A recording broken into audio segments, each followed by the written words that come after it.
哎，瞧，哎，这个老家伙，这耳力见长啊你啊！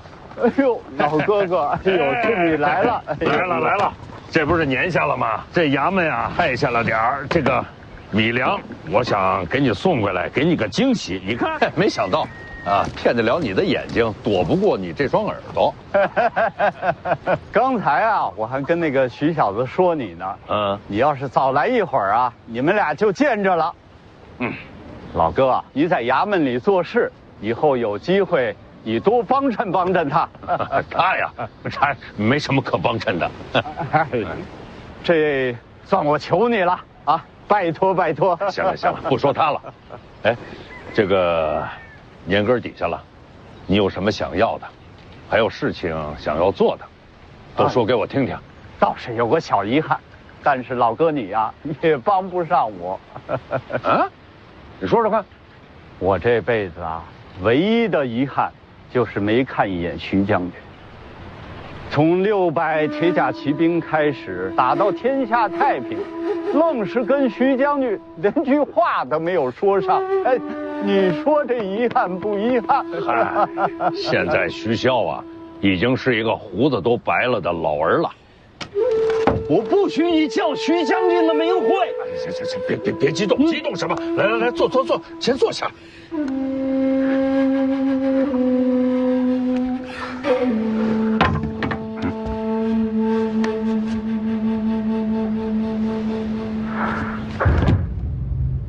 荆州18老字营，鱼骨营，末等骑卒，徐永官拜见将军。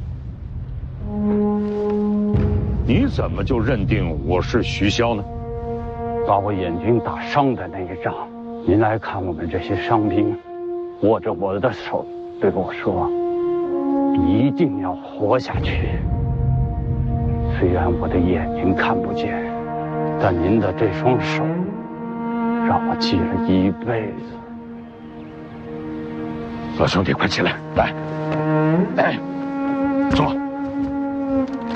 哎，徐将军啊，我斗胆问一句，那个徐小子敢是您的？我儿子，徐凤年。哎呀，恭喜徐将军啊！您和王妃生了个好儿子，我这辈子知足了，没有一点遗憾。徐将军，我再多问一句，当年那些老兄弟还活下来多少？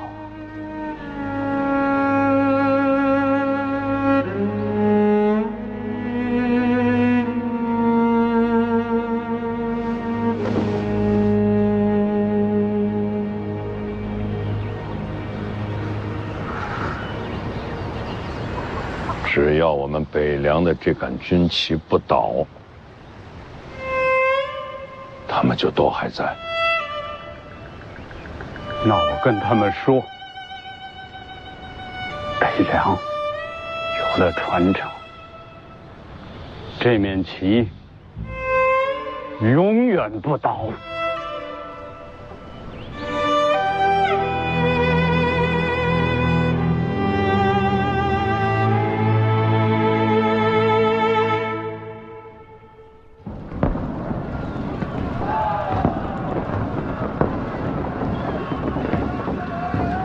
守岁还在读书啊？岁月这东西，守也守不住。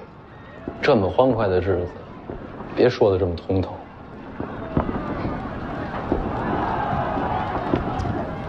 魏爷呢2楼睡觉。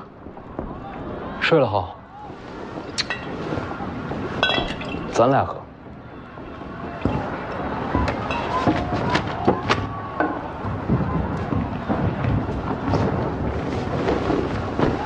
往年过年都能看雪景，今年啊，只能喝寡酒。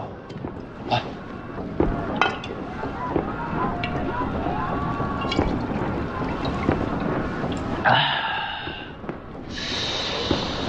啊，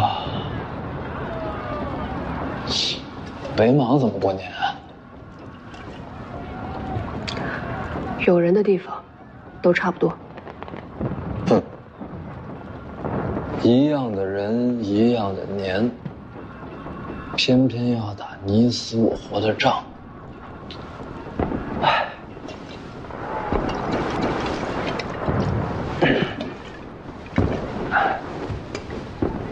人和人会打，村和村会打，镇和镇会打，国和国怎能例外？说得好。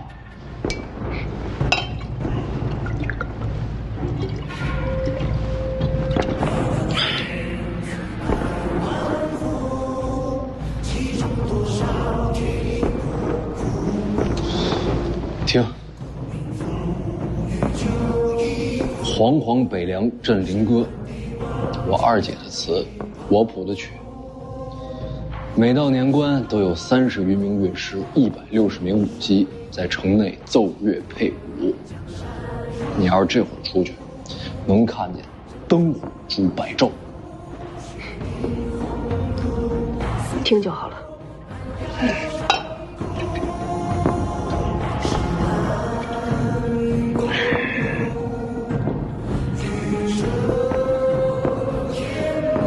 词好，曲一般。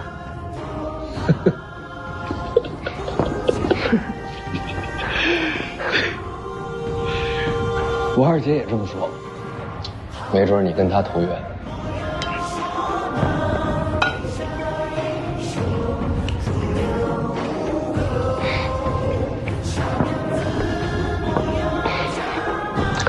听说又要出行？是啊。去武帝城。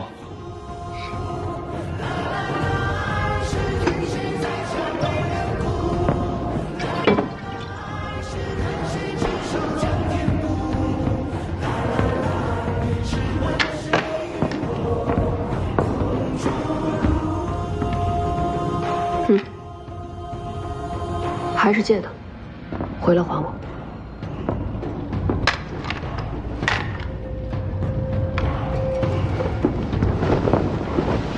2把都给我。行，酒没白喝。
一个人喝，成喝闷酒了。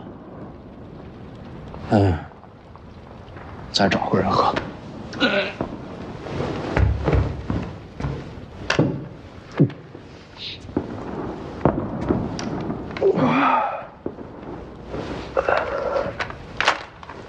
谢谢啊。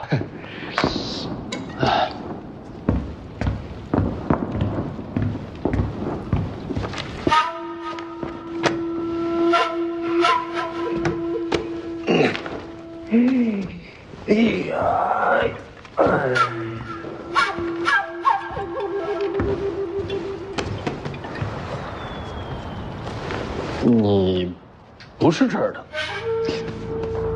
偷书的。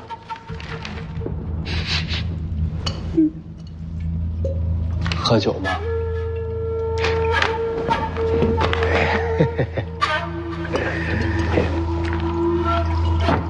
哎，给我留一口。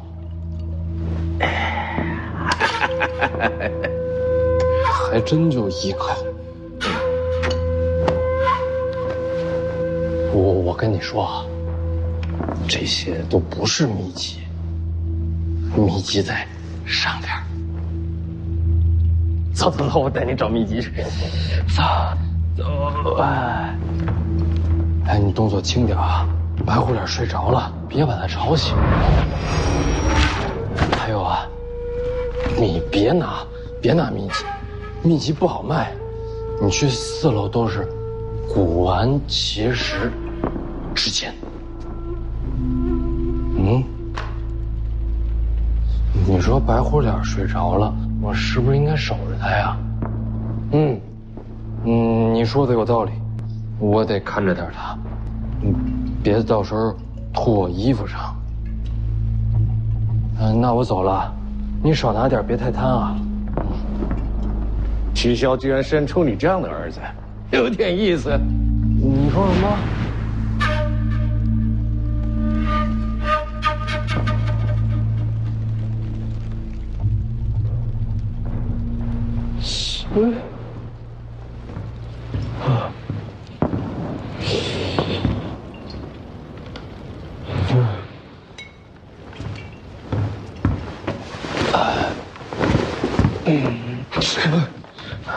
你要干嘛？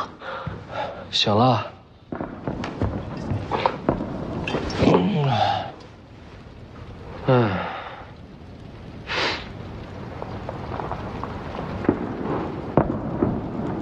你要是醒了，我回去了。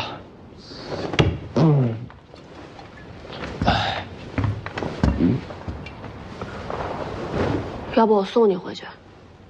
不用，我徐凤年就是醉的再厉害，我也不可能找错家门。哼，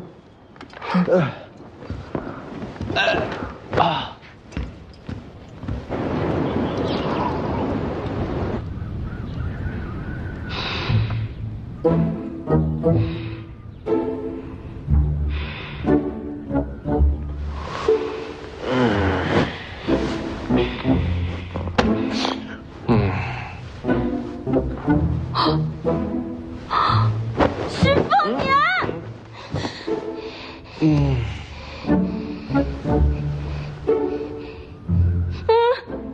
你怎么跑我屋里来了？这是我屋里。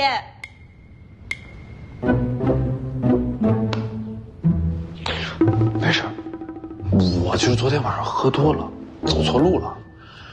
你别担心，我跟大家解释清楚。什么都别说，啊！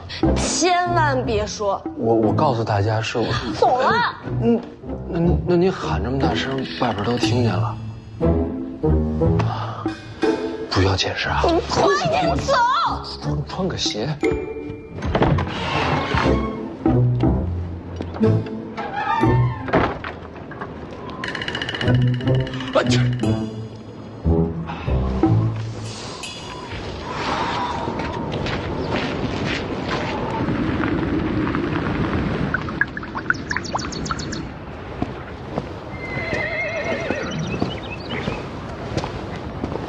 王爷，一切都已备好，我们随时出发。你出发以后，按照你的要求，宁峨眉会率领100凤子营的骑兵与你随行。你出征以后，就能看到他们了。青鸟为你驾车。从现在开始，爹说的每一句话，你都要谨记在心，啊。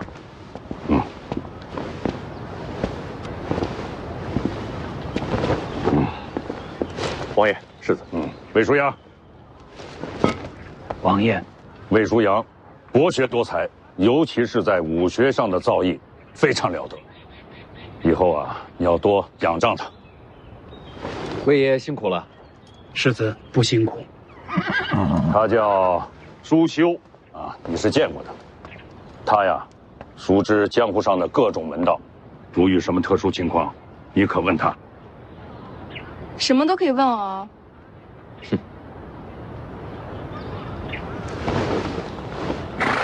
小心点儿。那辆马车怎么没人啊？一会儿车夫就来。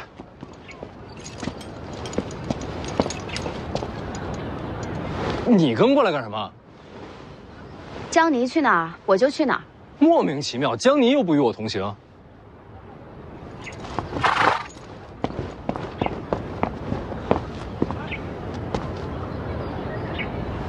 你是？我坐哪架呀？啊，这边。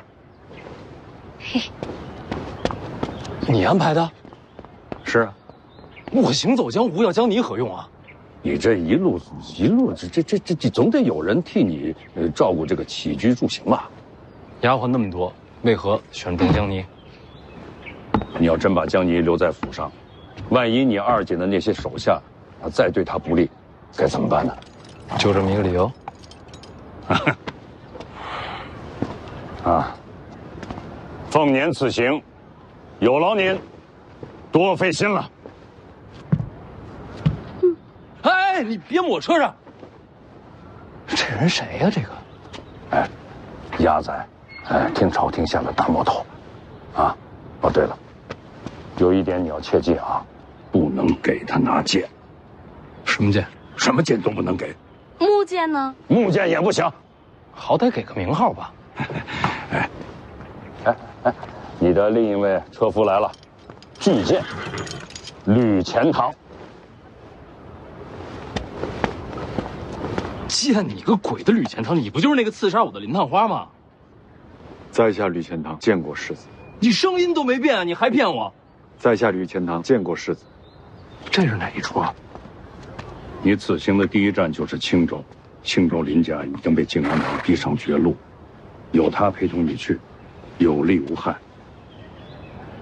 所以你是逼他低头了？他想救林家，必须得低头。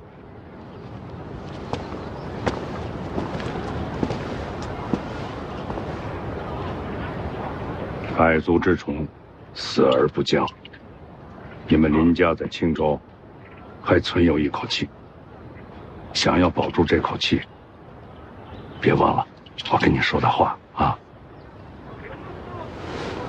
是。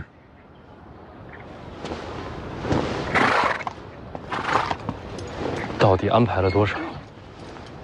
你放心吧，有那老家伙在啊，就算翻天覆地，也一定能保你周全。这老头到底是谁啊？只要他愿意，自会跟你透露。你走后，我会去往京城。爹在朝堂，你在江回，只有我们父子俩联手，才能保住世系罔替的北凉传承。啊，一路上小心。走吧。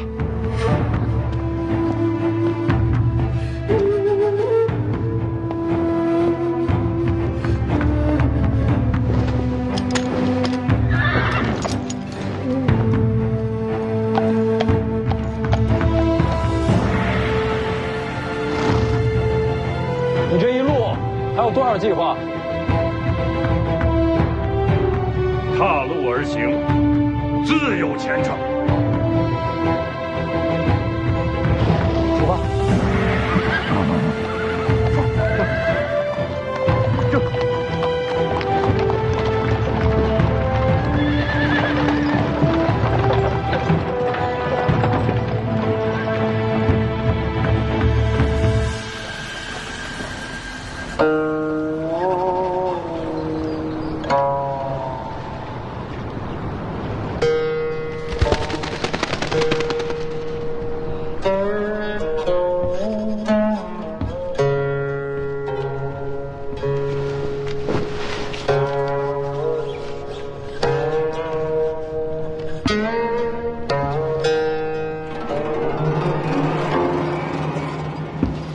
北凉来信了，出什么事了？与你无关。不能这么说，将来你我会是一家人，你的事就是我的事。红螭，古剑在你手里。滚！男欢女爱，天道使然，这上阴学宫里能配得上你许魏雄的，非我莫属。哎，你还是再考虑考虑吧。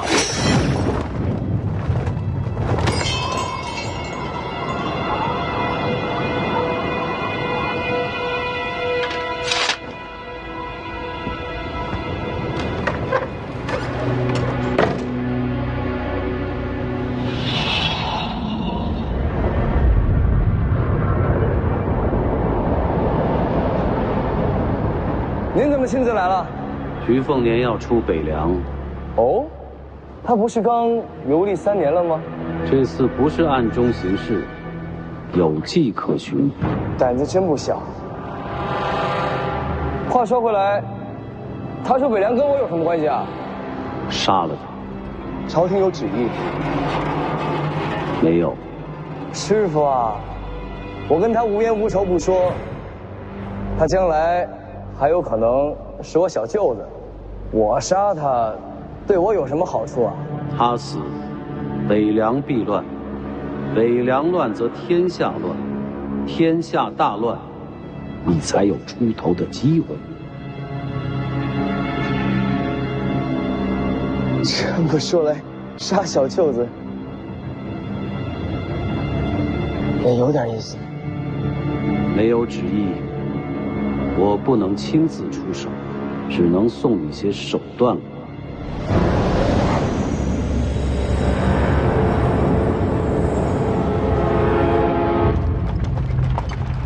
凤子营100名骑兵，就在前方后面。我还以为你一出灵州就不管我，直奔龙虎山而去了呢。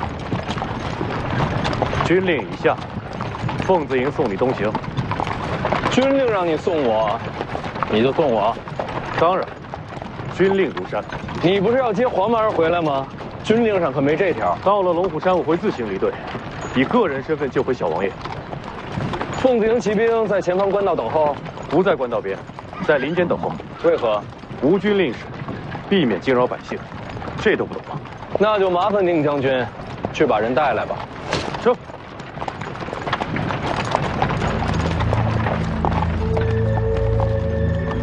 世子，请留步。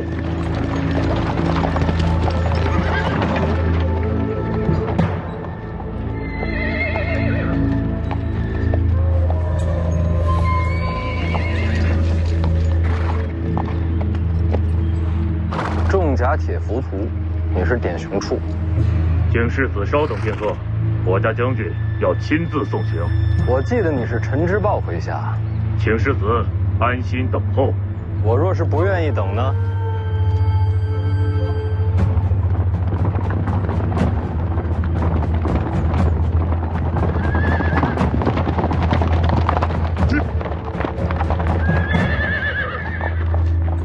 世子出行也不使唤一声，路球愿为马前卒，为世子这边坠镫啊！庆典呢？让路。楚将军，你这弩怕是射不穿铁浮屠的生铁甲。要不你试试？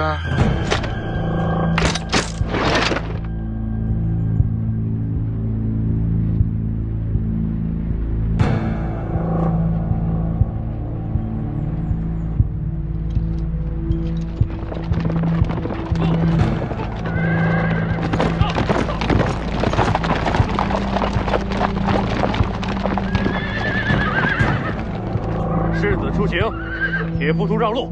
陈将军让世子等一等。北凉王旗姓徐，不姓陈。宁将军，难道真愿为这世子效命？不让你让开，有胆子冲阵看看！都闹够了没有？北凉内讧的罪名谁担得起？我再给你最后一次机会，让开，准备冲阵！瞄着！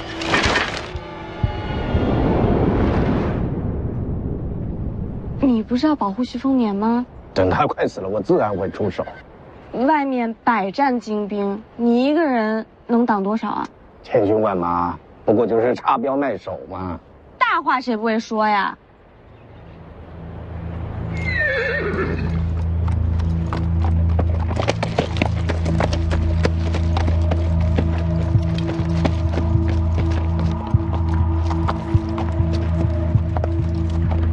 陈之豹，你小心点啊！万一我这有人松了弦，你不知道什么下场啊！我刚出灵州就着急追过来，这么急着想杀我？典刑处，将军，典刑处可护你东西。咱俩关系没这么好吧？为了北凉，你暂时还不能死。为了北凉，要不你先死一死？这没你的事儿。世子的事儿就是我的事。都别争了，我拒绝铁浮屠同行。有宁峨眉的凤子营就够了。他素来厌恶你，若要保护你，恐怕不能尽心竭力。难道你和典刑处还能欣赏我不成？由我下令，典刑处就是死，也会护住你。不需要。你想清楚，离开北凉，并不安全。宁峨眉，在，到龙虎山之前，你能护住我性命吗？只要有军令在，凤子营不死绝，你就不会有事。比起你，我更相信他。铁浮屠归营。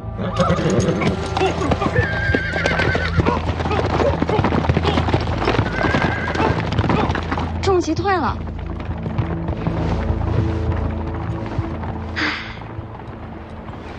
你担心那小子？谁担心他了？我是担心我自己。外面骑兵对冲，徐凤年有你保护，我能怎么办？哼！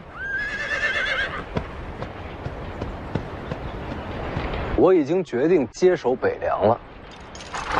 你不够资格。这次出行就是给自己争一个世袭罔替。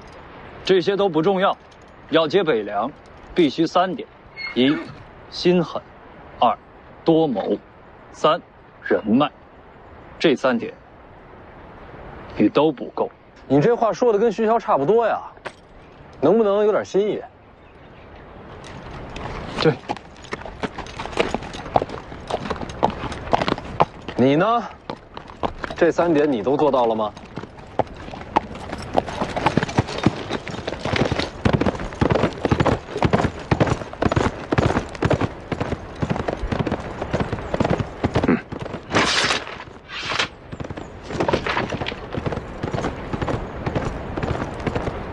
就这一个，要不咱……我倒是挺看好他的。这家伙是有点本事，所以他才留不得呀。别胡闹，世子可不该把世袭罔替的事给说出来。这种事儿瞒不住人的，提前说出来，对北凉也好，京城也好，都让他们提前做个准备。你回吧。陆球要护着世子出北凉呢。徐骁马上要进京，到时候你护着他。真的？就这么说定了。想得明白，世子一路小心。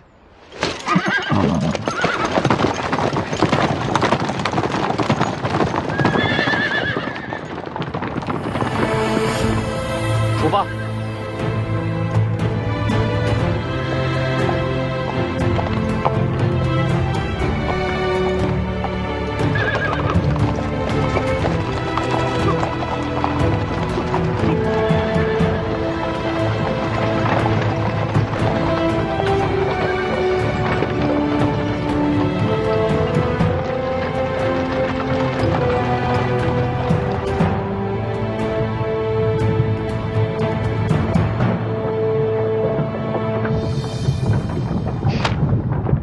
看什么？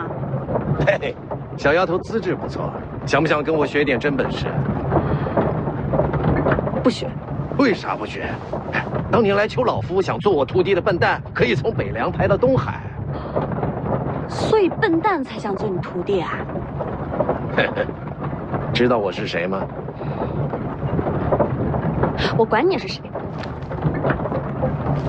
这倒是。连我自己都快忘了自己是谁了，又有谁还能记得木马牛啊？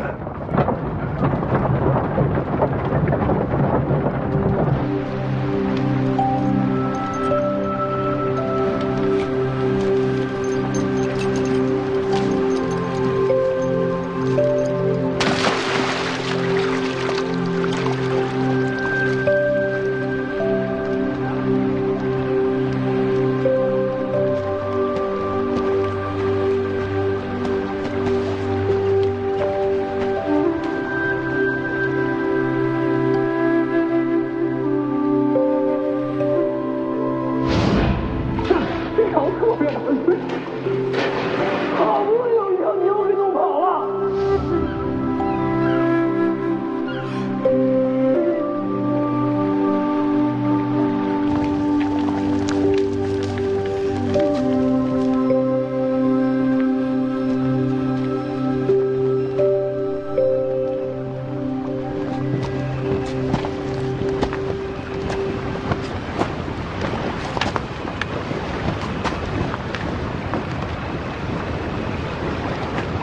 上次见面还是要杀我，这会儿成了护卫，习惯了就好。我记得上次不是这把剑，此剑名为赤匣，是上主国给我的。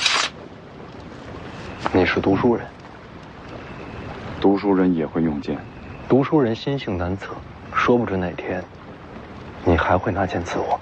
只有你活着，上主国才会给我林家最后一条生路。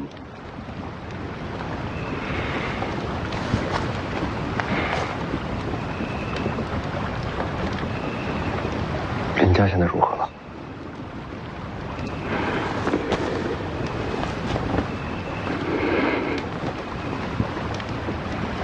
已经被靖安王抄家。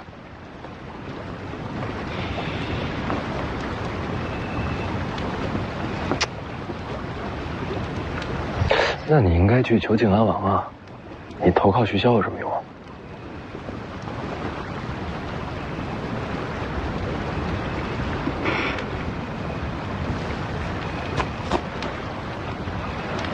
你根本不知道你爹有多可怕。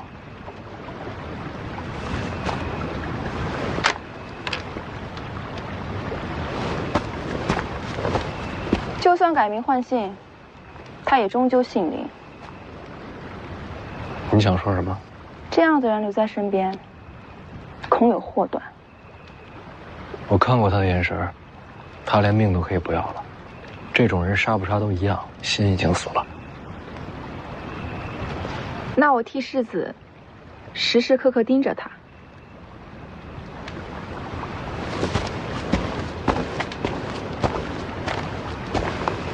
世子，怎么不进去？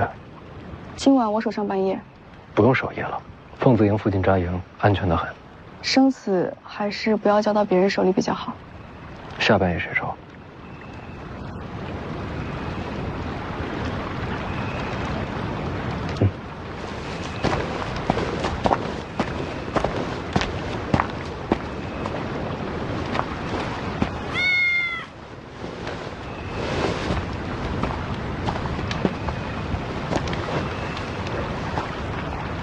我们已经出灵州了。我知道啊。既然已经出了北凉，那我们就有机会了。什么机会？逃啊！去哪里？去哪里都比这儿强。你有没有想过，徐凤年入江湖，徐骁为什么指明要你跟着？你想过最坏的可能是什么？我死。对啊，说不定就要死。徐骁杀了这么多人，为什么偏偏让我活着？关键时刻，楚国公主的命还是挺有用的。他要杀你？不是杀我，是拿我的命换东西。江离呢？前辈哪里人？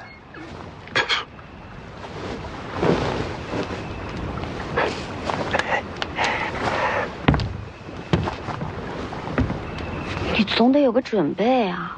我这不是在读书呢吗？读书能有什么用？武功你还能现学啊？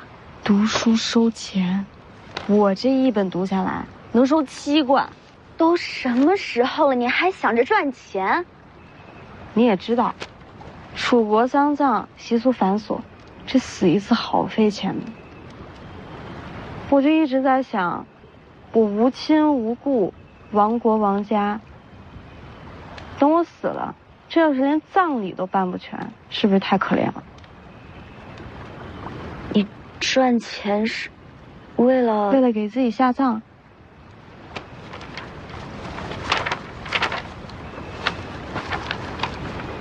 那你为什么要一直刺杀徐凤年啊？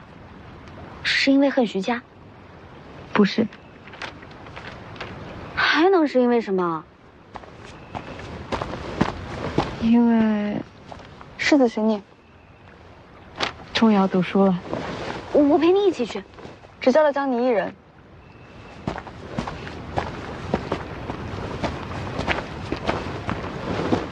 我钱盒子放帐篷了，我一定替你守好它。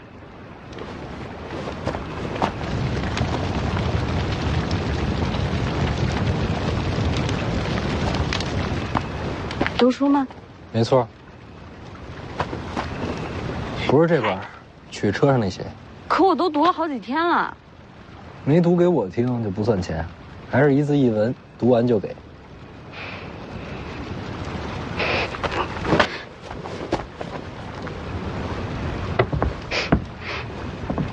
你不觉得难闻吗？是啊，闷了一天是有些难受。篝火那边烧了热水，你自己去洗手洗脚去。我不洗干净别回来。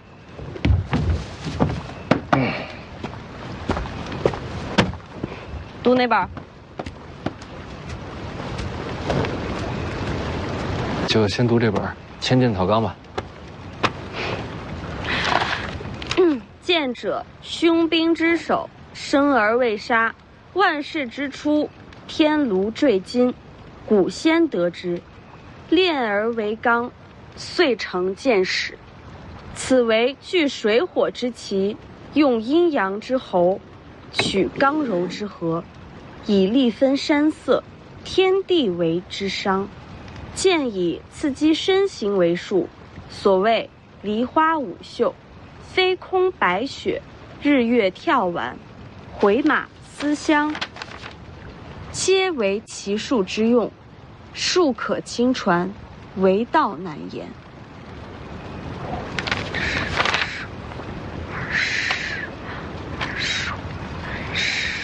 接着读啊。我数数多少字？读完一块儿算。55、60、65、70、75、80、85、90、90。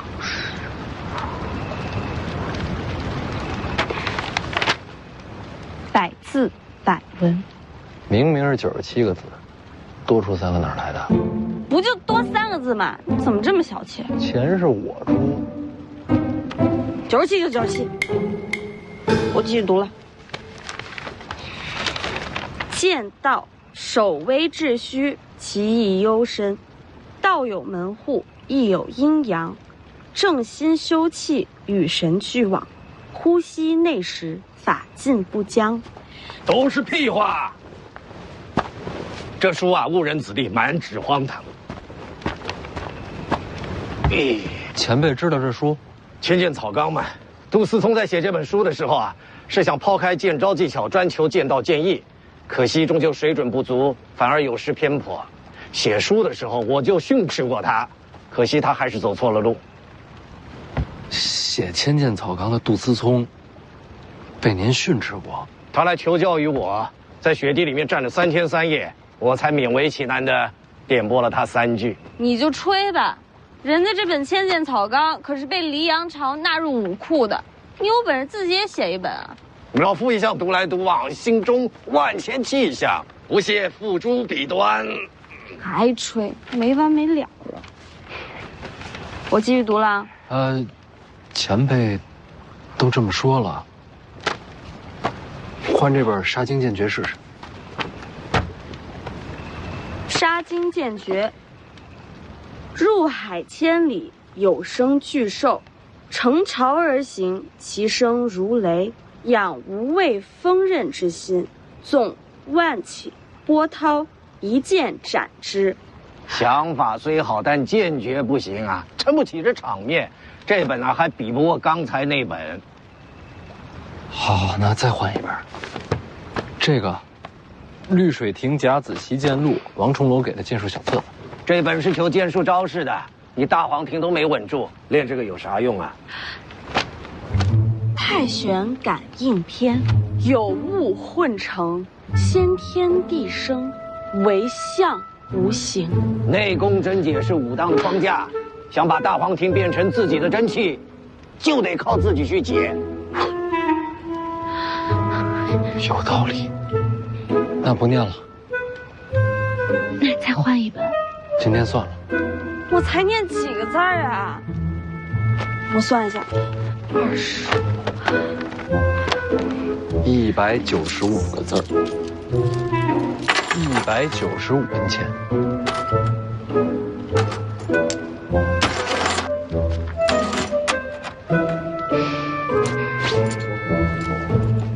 臭老头，我洗脚了。就你话多，不然我能读好几本呢。你算算，你到底欠我多少钱了？老夫可没钱啊。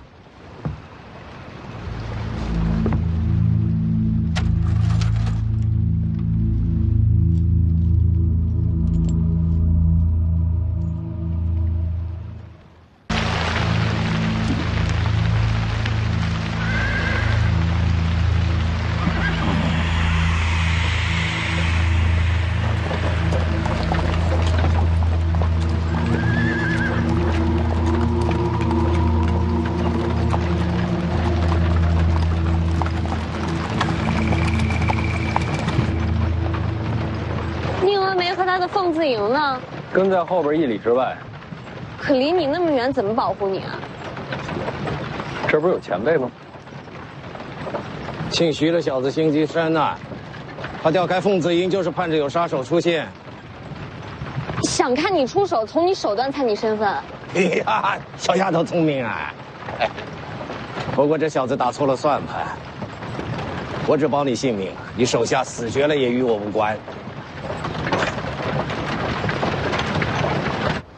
凤年他们应该出雍州了吧？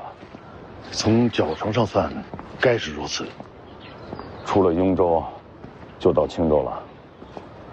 青州的靖安王一直和我们北凉针锋相对，世子在青州恐怕会有些波折。楚禄山，在，你就不要随我去京城了啊！我答应过世子的。你们轻装前行，到达青州需要几日？2日便可。啊。哎，你呀，就守在王府门口，一旦收到了耀英送来的剑穗，你立刻率领本部骑兵赶往青州。义父是要我马踏青州，那不就成造反了吗？那我赶去青州该干些什么呀？啊，到时候凤年会交代给你的。那您怎么办啊？京城确实有很多人想让我死，但我一旦去了那个地方，非但没有人敢动我，而且他们会想方设法的保我周全。知道为什么吗？有我北凉大军在，义父便高枕无忧。走了。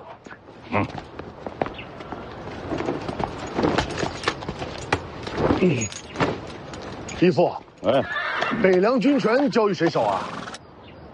啊，镇守北凉，非陈之豹莫属。走。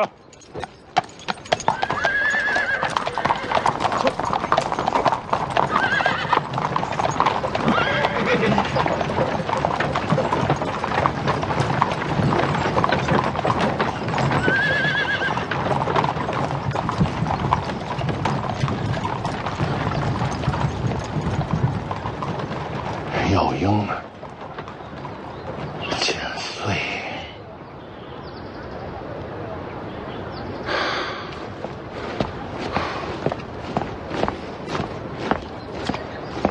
把床给我搬过来，老子就要在这儿等剑穗。老子跟你们说话了，搬床去。是，快去。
将红甲。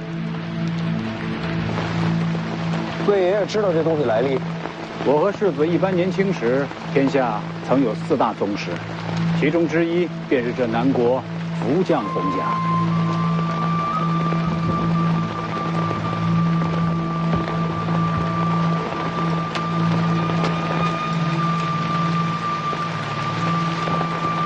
前面拦着那个就是。可这福将红甲人当年刺杀先皇，被人毛寒雕寺亲手剥了甲胄，这尸体和红甲都挂在旗上示众，这可做不了假。奇怪了，这红甲又是哪来的？会不会是福将红甲人的子女？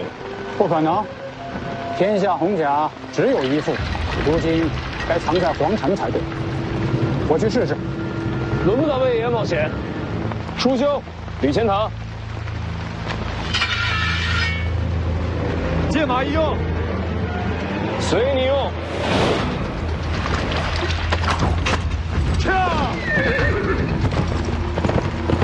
咱俩谁先谁后，出手也得分个主次吧。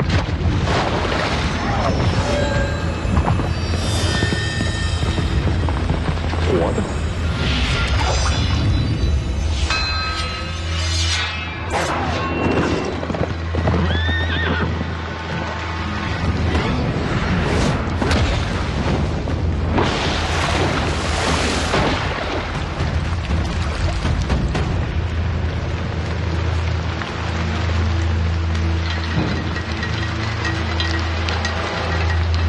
还好，不是4大宗师里的福将红甲。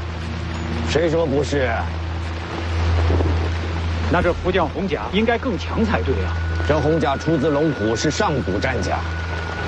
可是很少人知道，这红甲可以分成5具，对应5行：金木水火土。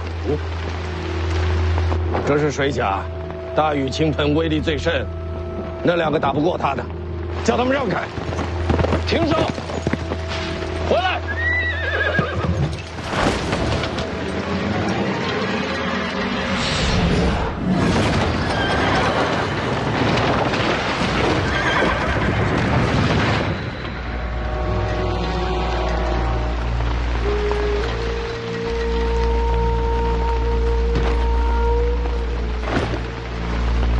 朝我来的。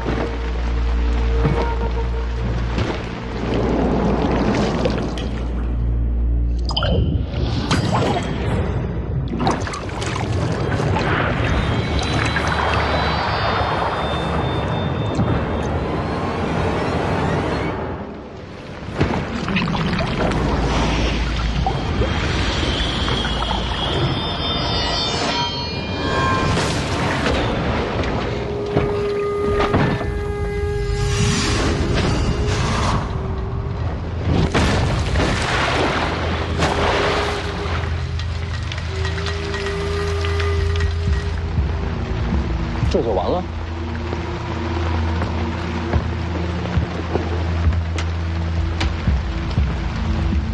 福将红甲以化为伍，确实不如归一时强悍，可也不至于那么容易被击败。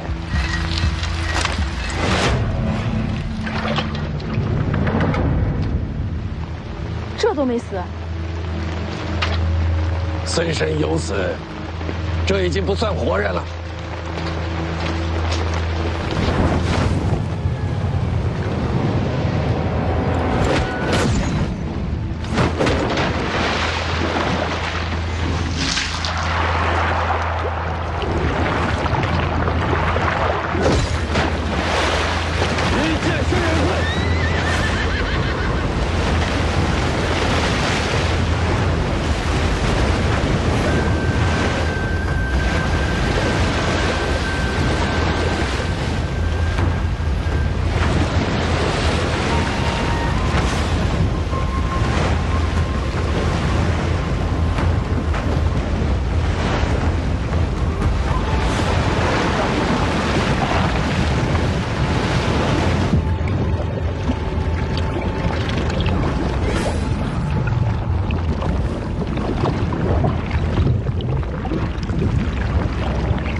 到底是人还是仙？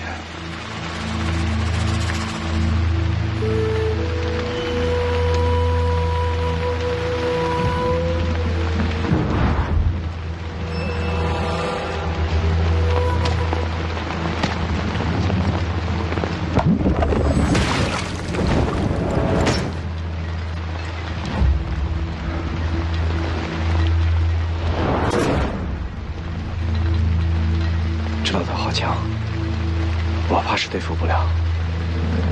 小舅子还真不好杀，硬杀没戏，再找机会吧。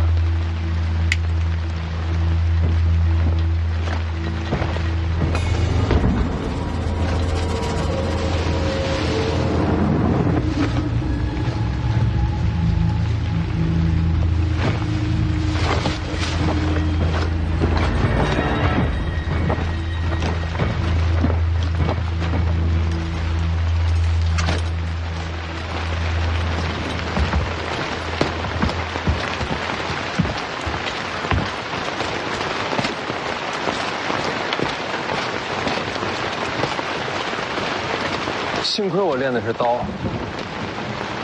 不然瞧见前辈刚才这2剑，怕是落下阴影了，再也没有提剑勇气了。你的刀也不怎么样。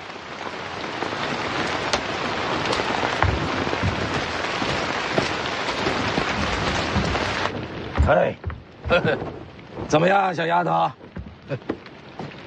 比不过白虎脸。那丫头是不错啊，可与我相差甚远啊。人家双刀舞的比你好看，嘿嘿，我也会漂亮剑法，长得也比你好看啊，这也能比呀？所以我不做你徒弟，别想来。你的天赋真的不比外头那小子差，若跟我学剑，必成大器。我这身份，本事越高，死得越快。你怕姓徐的小子杀你啊？我看他舍不得。嘿，那家伙阴险毒辣，什么事做不出啊？我教你啊，保你胜过他。不学，练武太苦。想学的时候记得告诉我啊。为什么非要教我？你天赋不错，还有那蛮不讲理的精气神也合我心意。嘿嘿。他呢？那小子天赋不错，只是心思太深，还得再看看。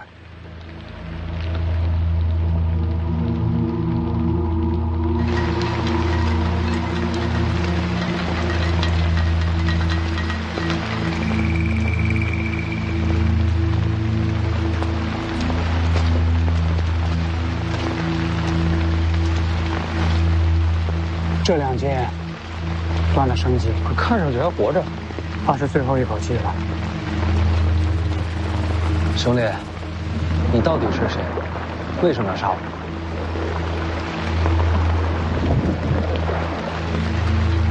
看来是不想说。他不是不想说，是不能说。怎么讲？我看了，这人神智受损。神智受损？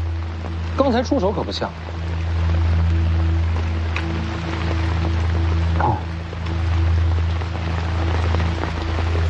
整个甲州内部都刻了。是什么？其中奥秘，就怕要问车上的人了。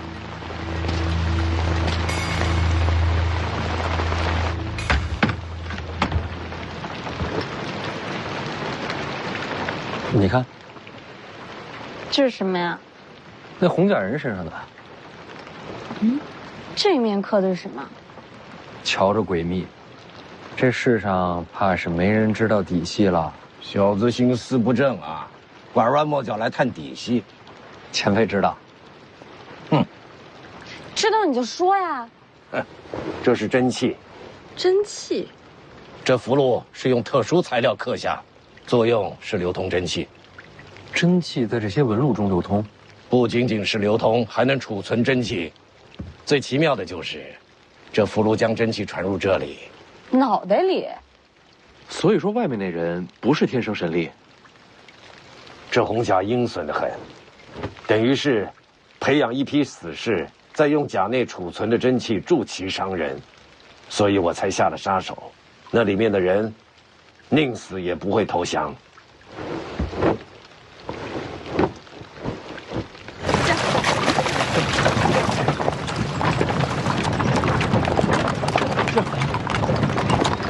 人买了也就算了，怎么还把那套甲带走了？如此手段，研究看看。前辈说这福将红甲一共5具，虽说这次只来了1具，难保下次不会全都出现。谁说这次只来1具？方才在树林里还有3具等着。就刚才？那为什么没出现？当然是怕了老夫了。等等，这样加起来也不过4具，还有一个呢？我怎么知道啊？不好，宁峨眉。世子，世子，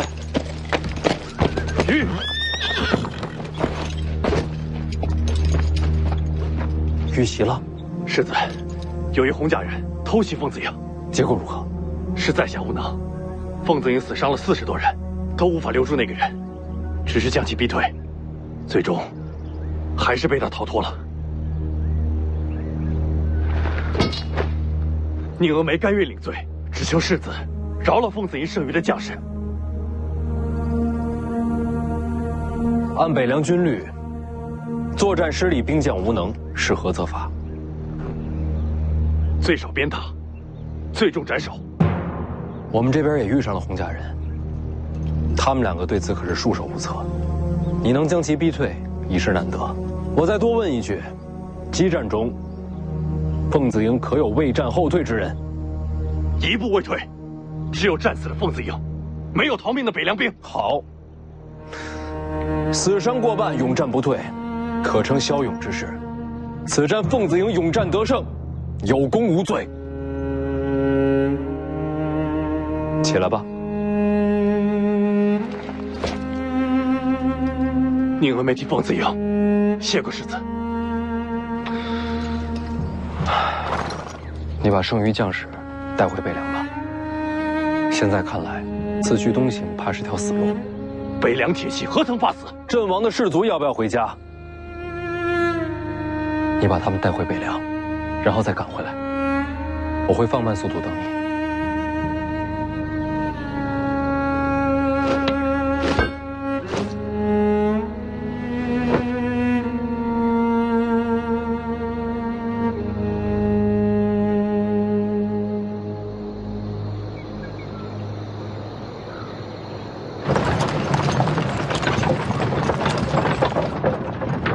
收买人心的手段不错，新兵的不好说，剩下的兵卒恐怕会为你战死。凤子营没那么容易被收买，我也不愿他们战死。你是世子啊，他们为你死是天经地义。我接手北凉就是为了颠覆这样的天经地义。这小子有点古怪。不说我，前辈方才那2剑惊天动地，我还是忍不住想问前辈名号。我用剑，你可以猜猜。不用猜了，他是李淳罡。小丫头，你怎么猜到的？剑神李淳罡。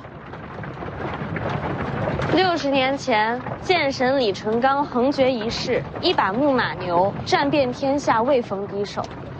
你的剑我听说过，连我自己都快忘了自己是谁，又有谁还能记得木马牛啊？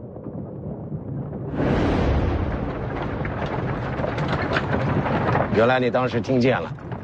60年，您今日几岁了？修真气的活得都比普通人长，你小子一身大黄庭伽蓝，比我还能熬呢。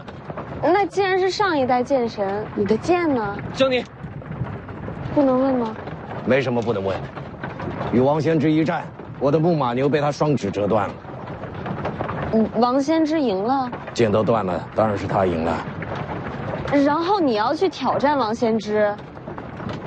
我就拿个剑匣，不一定非得挑战他。你知道徐丰年要去武帝城？知道。那你还去？你以为我躲在地下是因为败阵断剑怕了王仙芝吗？难道不是？大家打输了有什么可怕的？我躲着，只是因为我发现自己是个蠢货而已。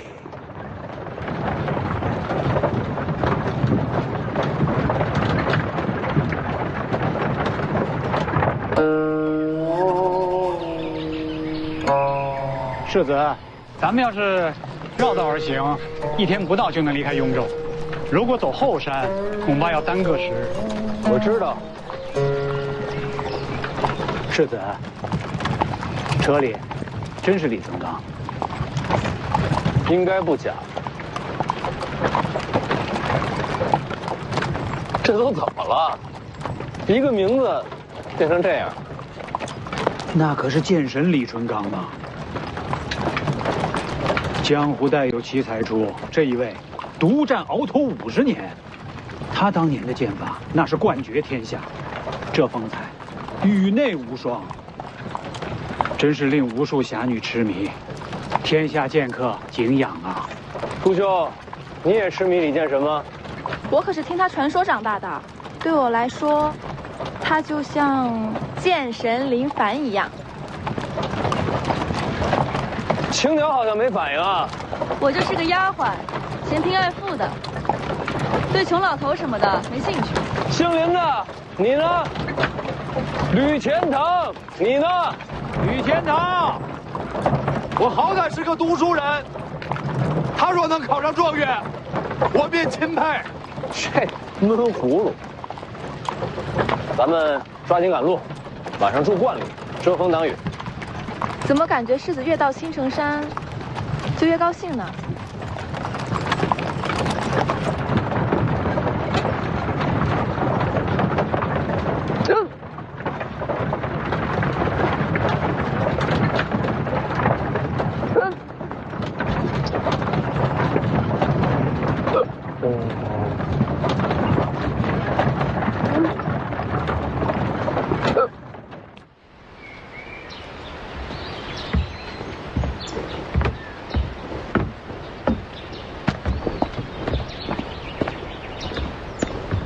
你怎么知道这儿有个道观？我掐指能算。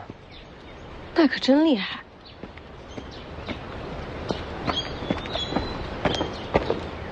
世子，这道观有些古怪。哪里古怪？后院的树都被人给伐了。哦，都用来烧火了。烧火了？当时找不到木柴，就把树都给砍了。啊，原来世子来过。3年前跟老黄住过这儿。你过得也不容易啊。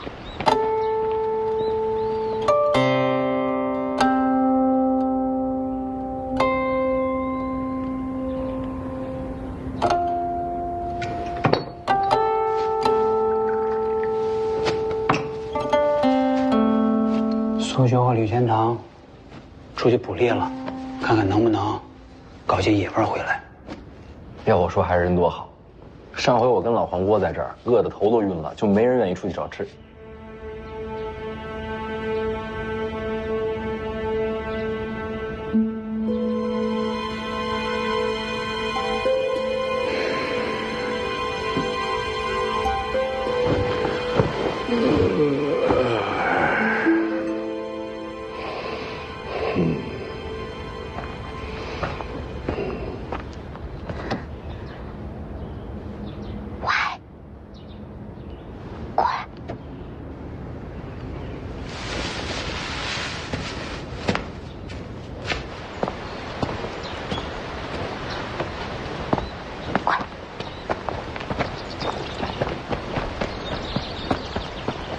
什么？什么东西？砸人啊！凤子英不在，今晚就是最佳机会。那个吕钱塘之前不是读书人吗？看起来身手一般，我们就把他当做突破口。你倒是挺了解的。哎，你听到我说没有？就这么说定了。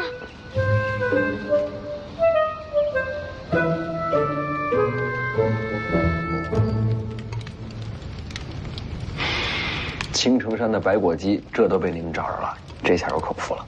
世子喜欢就好。吕钱塘呢？在外面呢，说要守着马车，不用搭理他，整天阴着个脸，看着就烦人。哎，我要鸡腿。嘿嘿。哎呦，老黄也喜欢抢鸡腿。建九黄，我只知道他叫老黄，好吃懒做，烤地瓜最在行。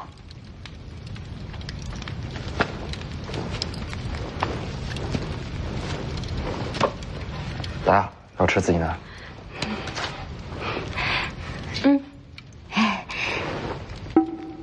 手上拿根棍子干什么？添把火。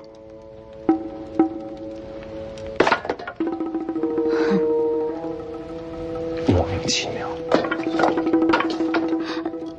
嗯。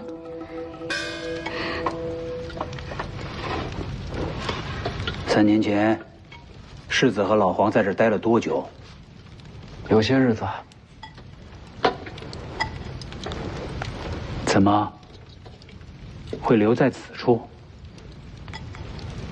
不是留下，是被山匪抓了。这山里有山匪？是啊，看见火光来的。没杀你们？是群傻乎乎的山匪，有老有小，看我跟老黄饿得不行，还分了半只烤鸡给我。还有这样的好事儿？到后来都成了朋友，离开青城的时候给我塞了好多吃的。重游旧地，是想再遇故人。还真挺想见到他们的。若是能看到火光，没准真会出现。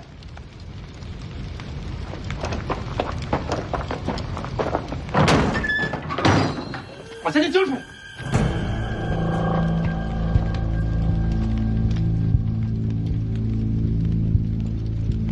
人还不少啊。这就是傻乎乎的山匪。不是他们，奇怪了，这应该是他们的地盘。世子，我常在江湖行走，依我的经验看，占山为王的山匪被换了人，就2种情况。还敢聊天？拿我当假人呐？就是，赶紧把钱掏出来！掏出来！站这边，女的站在这边来。第一种被夺权赶走，男的我们是。那第二种呢？被新势力赶尽杀绝。我们一个也不浪费。小丫头还学着别人拿匕首。哟。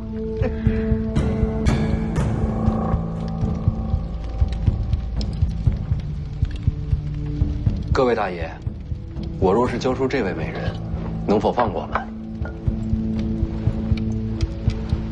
反正我们都要死了，能不能再问个事儿？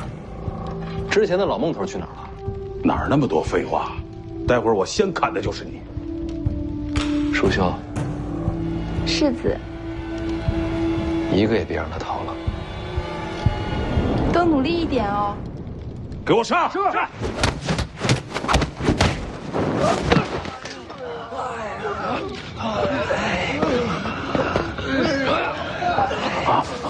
别上去走啊，进来聊。罗密欧，我有眼不识泰山，还望大爷饶命。来青城多久了？1个多月了。时间这么紧，没见自己的寨子吧？寨子是原来人留下的。你把他们杀了？没有。但是我知道他们惹祸了。惹祸？惹什么祸了？枪个老神仙抓走了一个10几岁的小丫头，然后姓孟的那伙人又去登门要人，结果一个都没出来。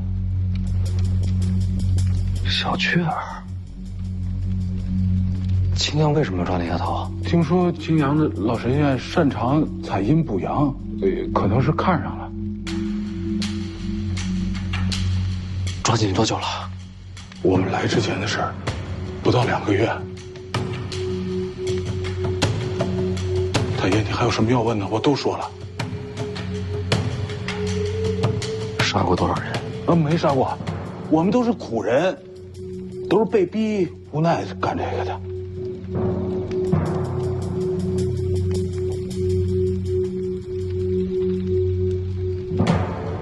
魏爷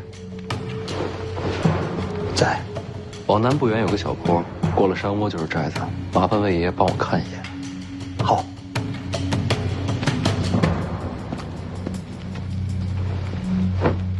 把人给我看好了。世子放心，一个都跑不了。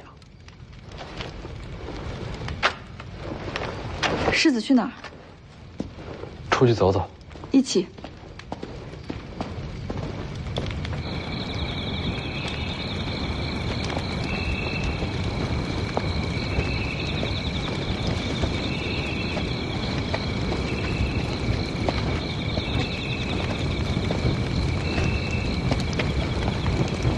这儿便是阴阳亭，传说京城以此亭为界。山下是阳间，山上是阴间。阴阳恐怕没这么容易分清吧？是啊，这世上本就是阴阳难分，人鬼莫辨。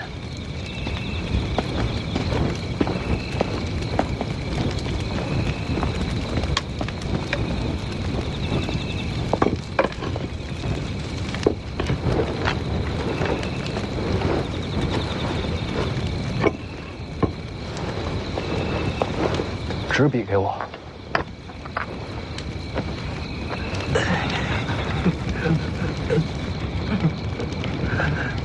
别动。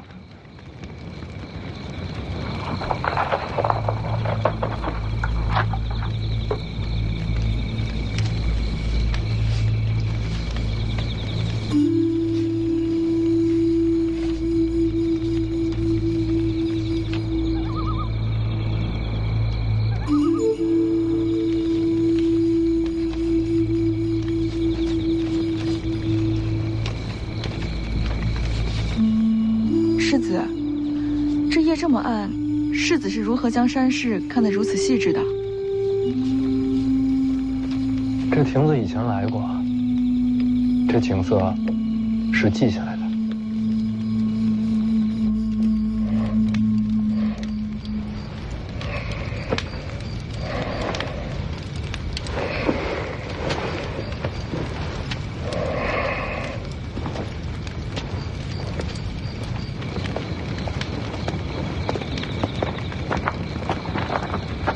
去哪儿？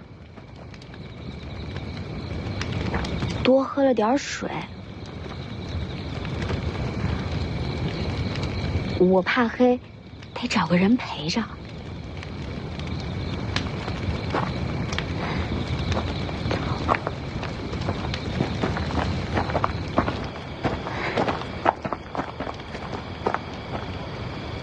又怎么了？现在人少，正好溜走。没地方可去。哎呀，你别在这儿废话了，反正你先跟我走啊，等我把猫带上。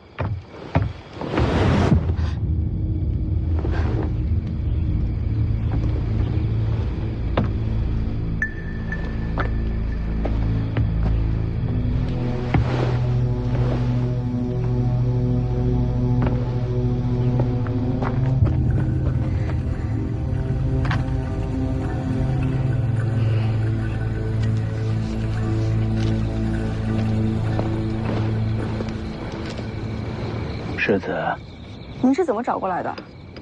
我看见火光，就过来看看。山寨那边怎么样？关了好些女子，都是抢来的，都已经家破人亡了。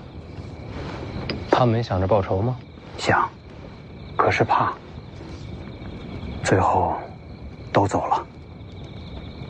那些匪徒是宋官吗？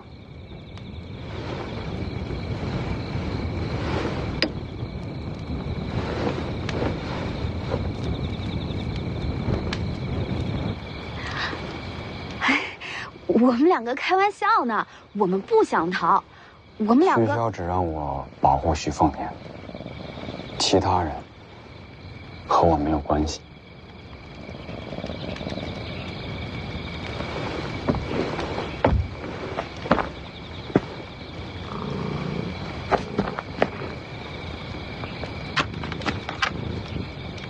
你们走吧，我不拦着。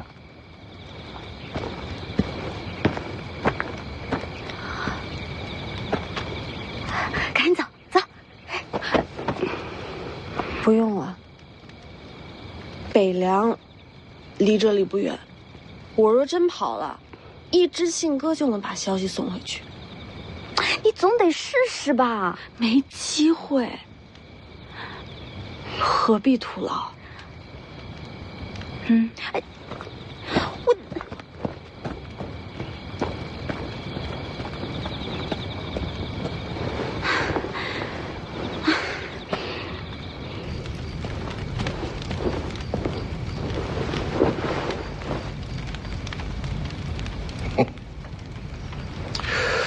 我是觉得你不想走。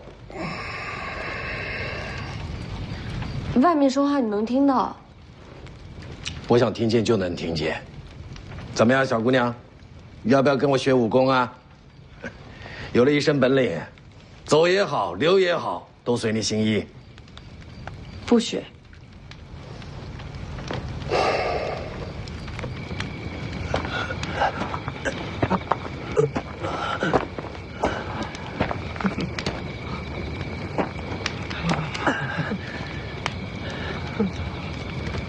世子说了，被伤害的人害怕了，没关系，他们的仇我们来报。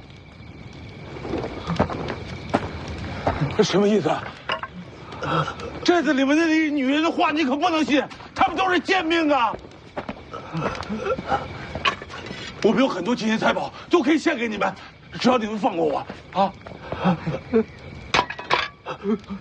扒坑。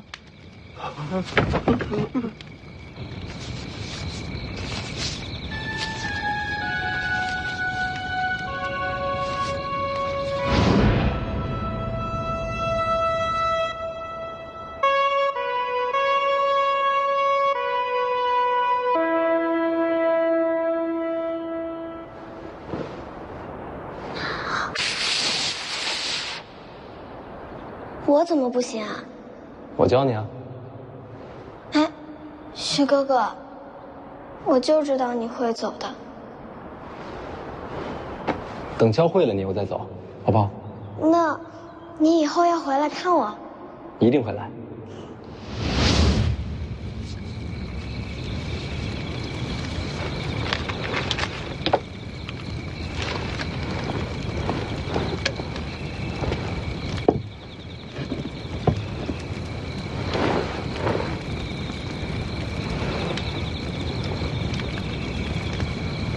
世子大才，这是把山势都记下来了。总不能白走的是河山。人都杀了，舒修和吕全堂把人埋了。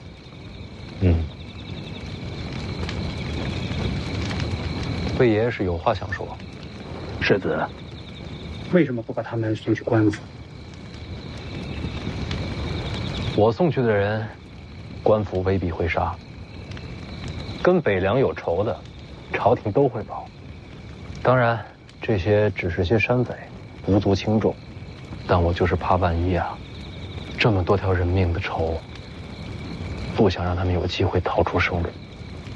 那些山匪也是罪有应得。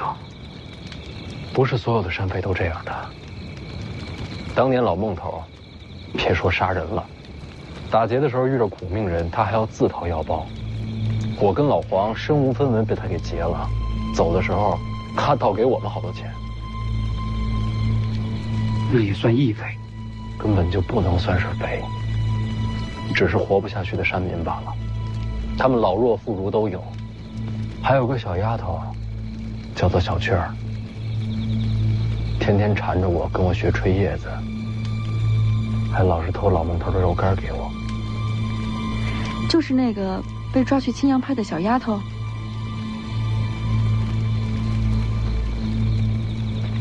青阳派吴灵素，先帝御赐，青城王名号，自立神霄派，继武陵门派，又是皇室耳目。青城是北凉境外第一关隘，这吴灵素，其实就是暗中监视北凉。我知道，这次路过青城山，本来打算好了，要避开青阳派的。世子做得对，此时正跟朝廷保世袭罔替，就不能和吴灵素起争执。我答应过小雀儿，要回来找他。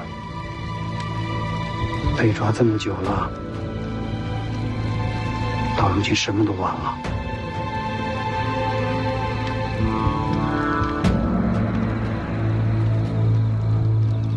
是啊，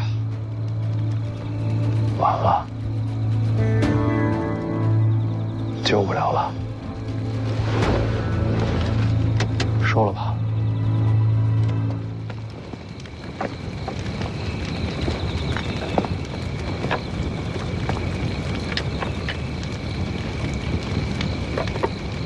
成大使者需借机用人，权衡利弊。反正人已经没法救了，这账大不了将来再算。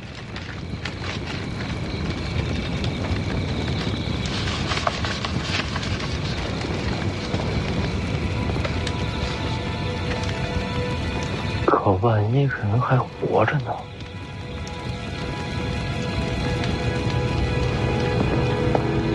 世子，大局为重。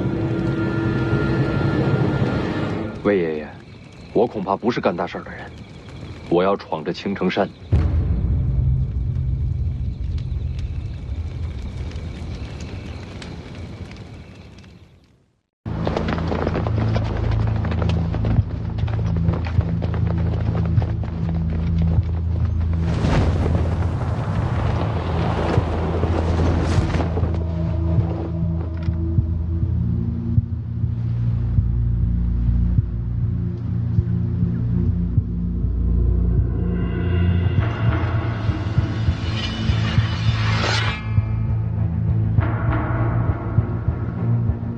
吴灵素人呢？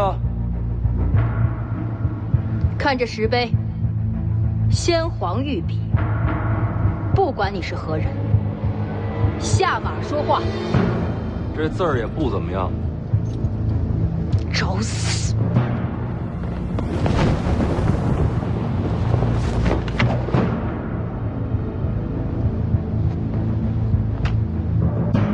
布阵！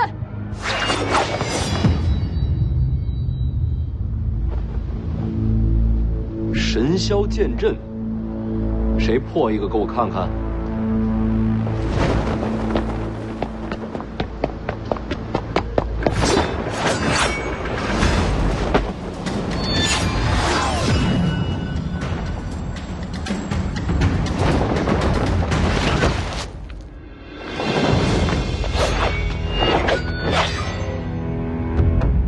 还是换人吧，他可破不了神霄剑阵。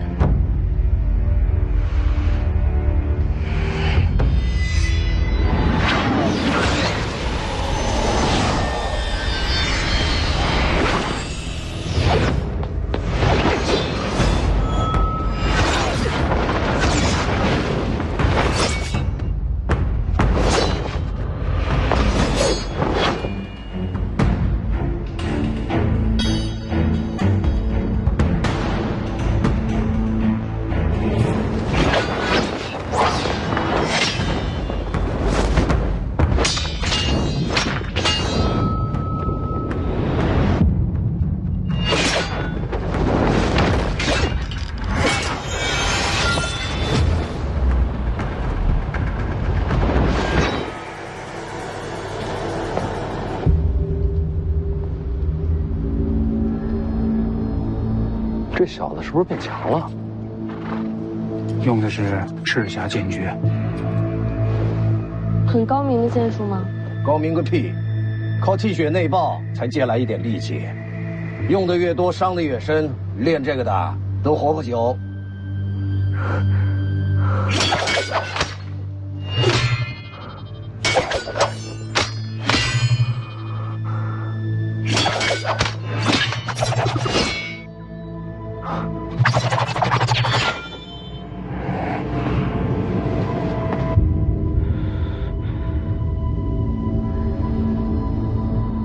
他怎么学会的？王爷给他的。许孝匡呢？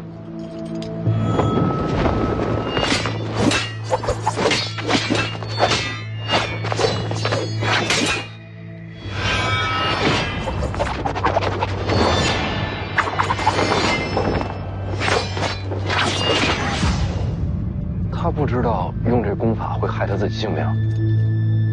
知道。你真的想好了？此剑法虽然威力很大，但凡是练它的人，死的都很快。若我用命来拼，能换林家一线生机，我死1000万次，都心甘情愿。给他吧。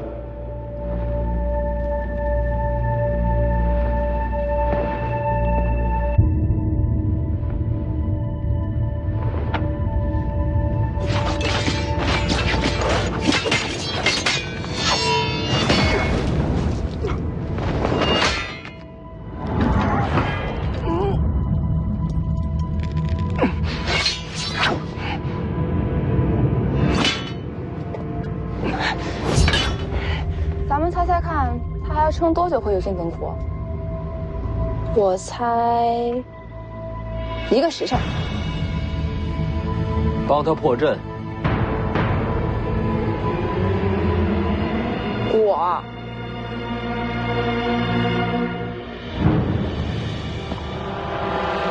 世子说什么，就是什么。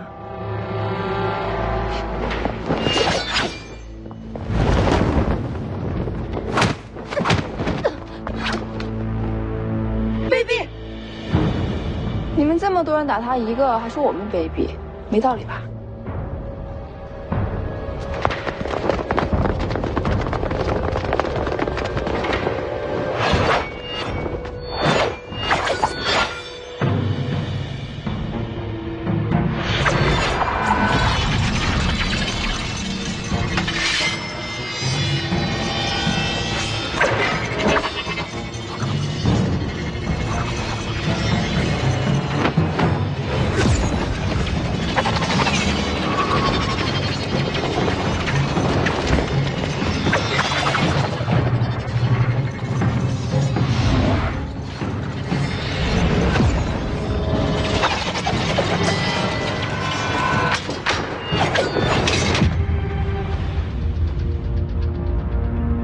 方才是玉箫阵，现在才是真正的神霄剑阵。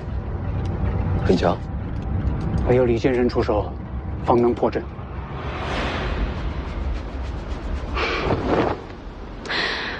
你不出手？你拜师我就出手。不出手拉倒。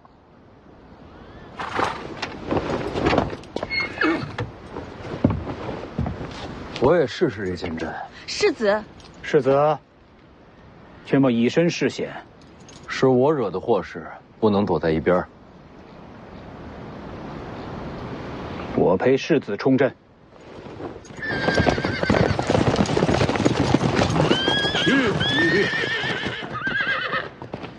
世子，死伤者已送回北凉，宁峨眉率凤子营归队。来得正好。先皇留下的石碑，天下闻名的神霄剑阵，敢不敢陪我冲个阵？列阵！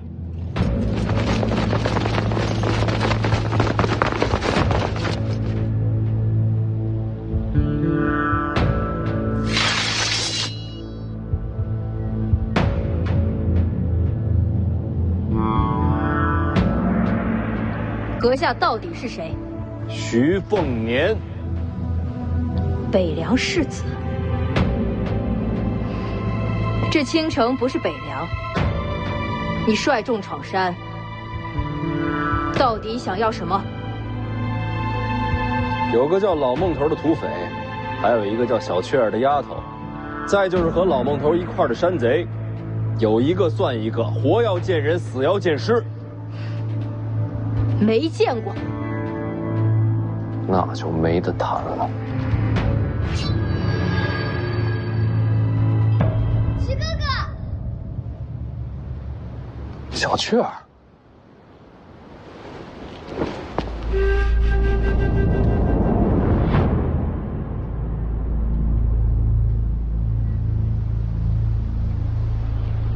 青城王吴灵素。世子远道而来，何不入青城山，观赏山色？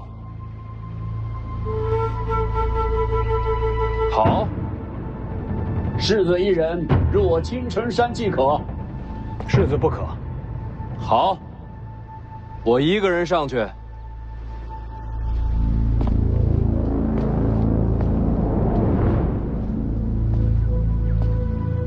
辛苦了，都退回去吧。还没到青州呢，你不能死。当然。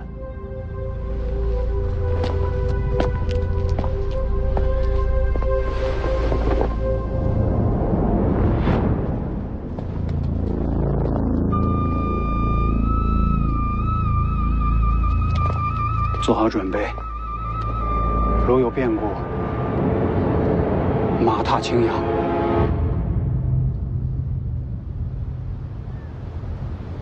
这小子是傻了，真的就一个人进去了。你这丫头也不担心啊？万无一失的局面，有什么好担心的？你是说我肯定会出手救他？不如赌500钱。徐凤年不用你出手，一样能化险为夷。这小子刀法还未入门，不可能有这本事。赌不赌？赌。能溜进去吗？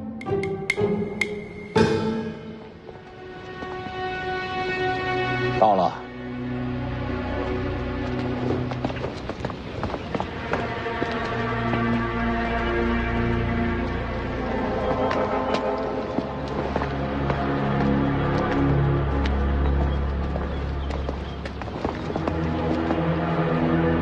小雀儿，你先进去。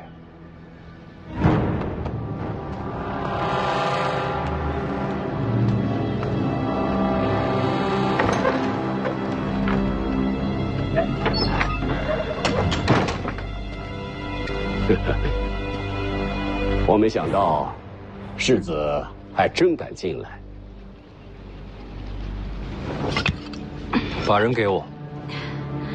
闯青阳派，就是为了这个山野丫头？你开条件。刚才为你闯阵的那一男一女，是你的侍卫吧？对青阳派无礼，我要他们的命。可以，把人给我，那2个交给你。世子现在就出去，把2个人都拿来。买卖不是这么谈的。这不是买卖。世子入了青城山，命就在我手里，你没得选。这就骗不下去了。你觉得这小子接下来该怎么办？怎么办？谈不了就打呗。他还敢动手啊？怕什么？现在骑虎难下的是那姓吴的。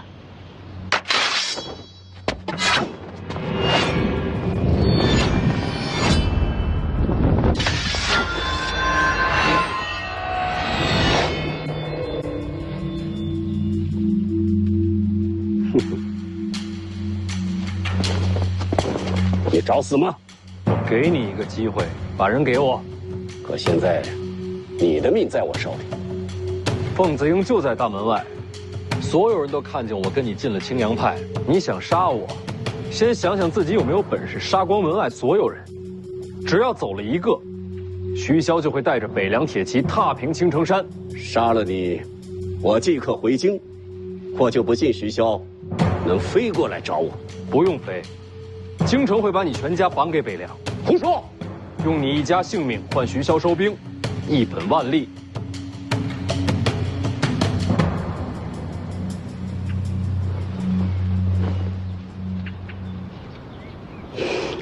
你输了。你一早就明白这局面了。这有什么难的？区区一个青阳，怎么敢明面里杀北凉世子？所以徐凤年孤身入山门是有恃无恐。这家伙贼得很，怎么会去送死？没想到你是他的知己啊！你才知己。记得500钱。世子名不虚传。贪花好色吗？难怪他一直夸你。谁夸我？说什么呢？行了，人你交给我吧。京城那边就说我仗势欺人，皇室不会怪你。不急，有人想见你。老东头没死，有眼光，有胆识，世子很了不起。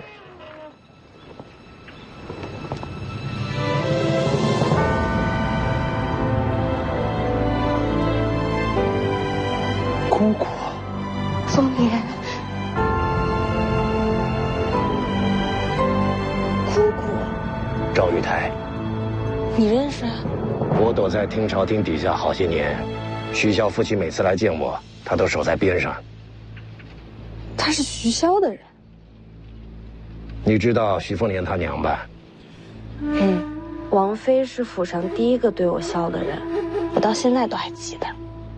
他娘姓吴，来自剑冢吴家，是吴家上一代剑冠。吴家的剑主都有自己专属剑室，与剑主一起长大。这么说，她是王妃的剑士，名为剑士，跟四姐妹。难怪叫姑姑。姑姑不哭，不是哭，是高兴。当年我娘死后，姑姑就没了踪迹，莫非是被她囚禁此处？他是你姑父。那这是怎么回事啊？当年游历，你和他们相识，你这身份有许多人盯着，你的朋友就是你的弱点和把柄。我把他们带到青阳派，也是为了保护他们。是啊，徐哥哥，这里的人都对我很好。那老东头去哪儿了？他们都悄悄地送去了北凉辖内，如今有了田地，过得非常的好。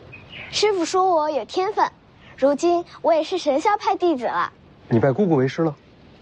他拜在你姑父门下。可他不是皇室御赐的青城王吗？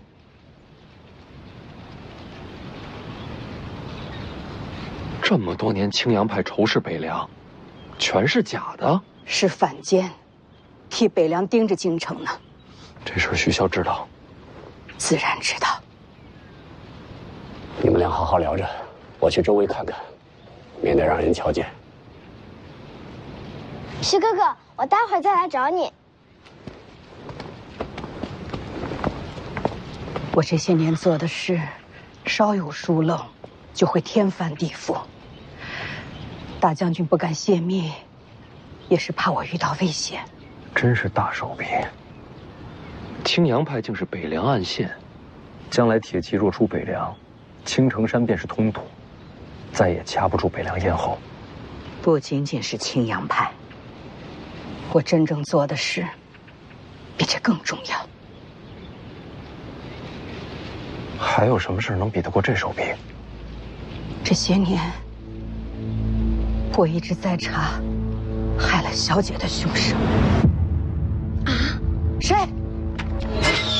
狮子，快走！姑姑没事，自己人。你家的事我懒得听。你怎么在那儿啊？都怪这老头。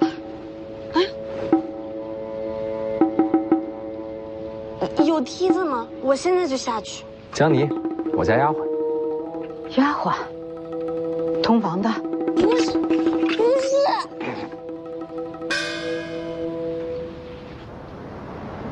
这还没出来，咱们冲进去。不用了，李剑神跟江妮已经不在车里了。你是说？应该已经进去了。那就好。剑神在，世子可保无忧。哪个剑神啊？哪有第二个剑神啊？独臂的便是李淳罡。他还没死啊？还没。前辈见谅，我不是那个意思。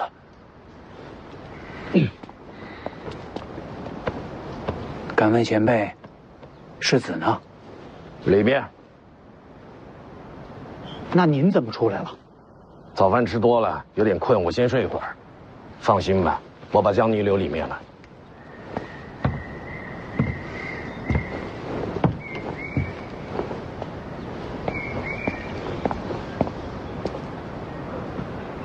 这把江泥留里面有什么用啊？既然前辈回来了，那应该是不会有什么大事儿。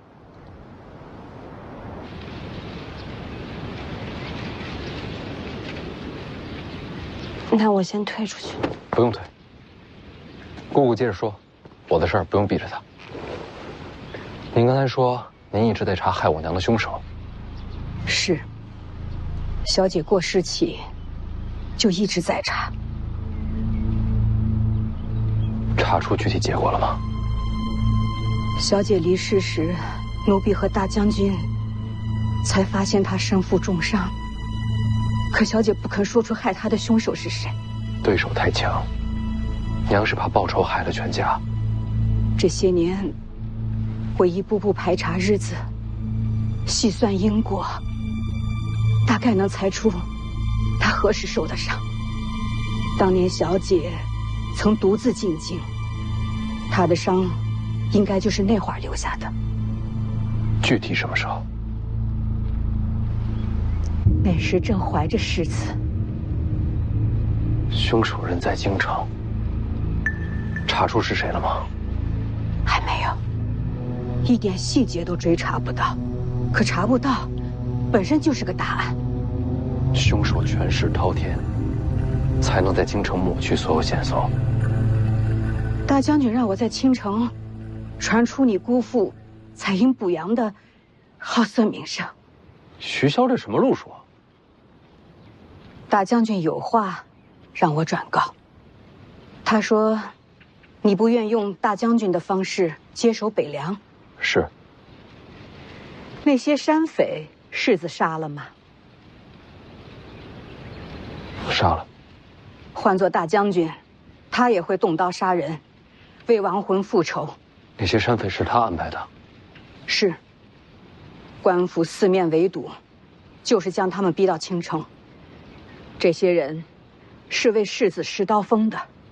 大将军还猜到你会孤身闯宫，他事先就说过，这心机手段和他行事并无二致。他说你想走一条新路，可到头来都在大将军为你铺好的路上。我知道世子始终记恨大将军不肯追查小姐的死因。世子你要明白，此事牵连甚广，必须保密。我明白的。大将军说你不愿杀人，可事实证明，该动刀的时候你一样不会手软。世子和大将军其实本质是一样的人。不，我和他不一样，我不会牺牲家人。世子和大将军的事儿，我不便多说。可大将军和我说了，等你闯上青城，我就把这些年追查到的所有细节都交给你。从此以后，无论多少年，哪怕我和大将军都不在了，可你一定要追查下去，替小姐报仇。他不说，我也会查下去。世子稍等，我去给你拿些东西。好。抓得太紧了。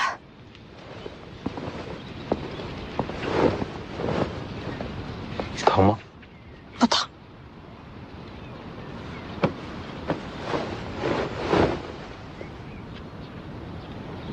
对不起，你怎么也不喊疼啊？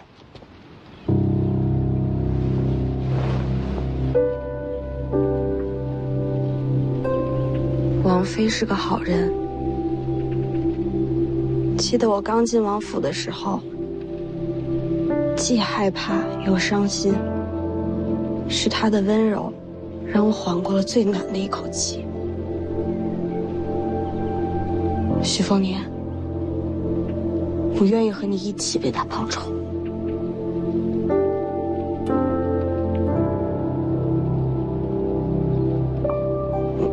但我和你还是照样势不两立的。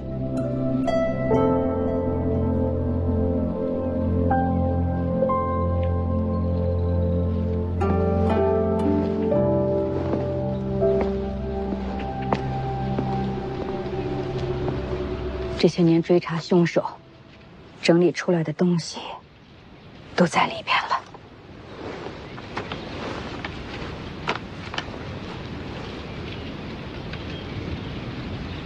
姑姑何时嫁给了吴灵素啊？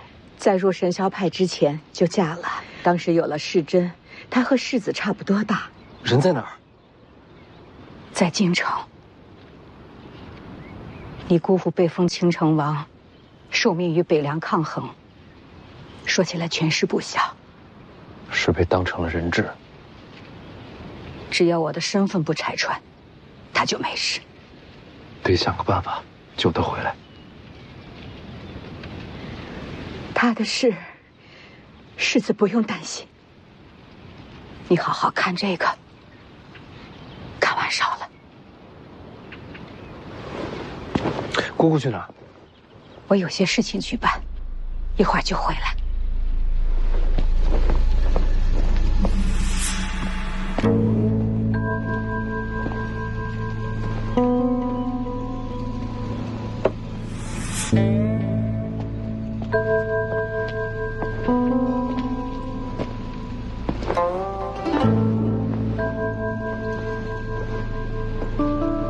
要不你读给我听，还是一字一文？你疯了吧？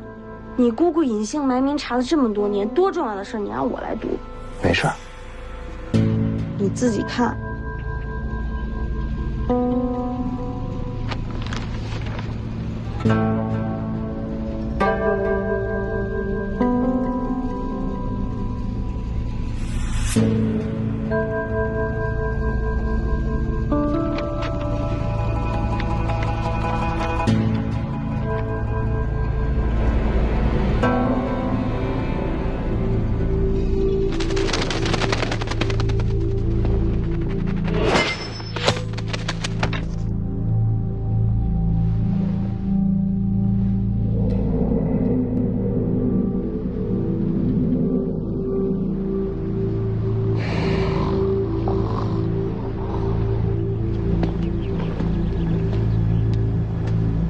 送的什么消息？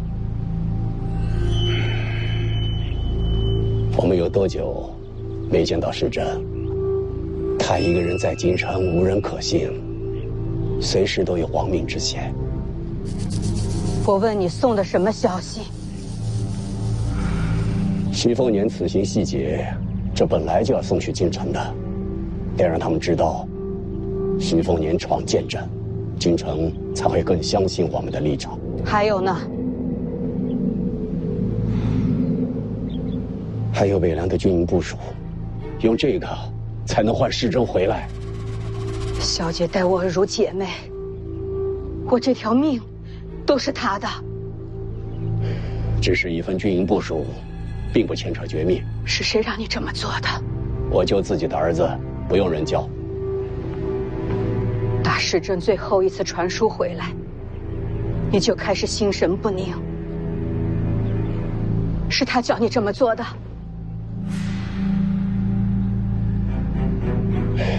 世珍也是想逃离险地，和我们团聚呀。世珍在京城有没有投效皇室？当然没有。那就好。你就不想救他回来？你真的要为北凉献出儿子的命？大将军已经启程前往京城。他跟你说过要救世珍回来？没说过。那你怎么信他？如果这次京城之行，大将军没有带回世珍，那我就亲自入京，救回儿子。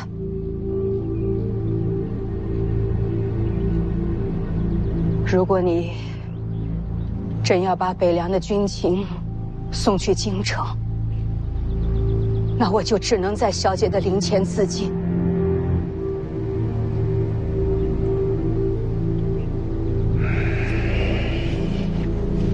好吧，我不送信。这些事不要讲给世子听。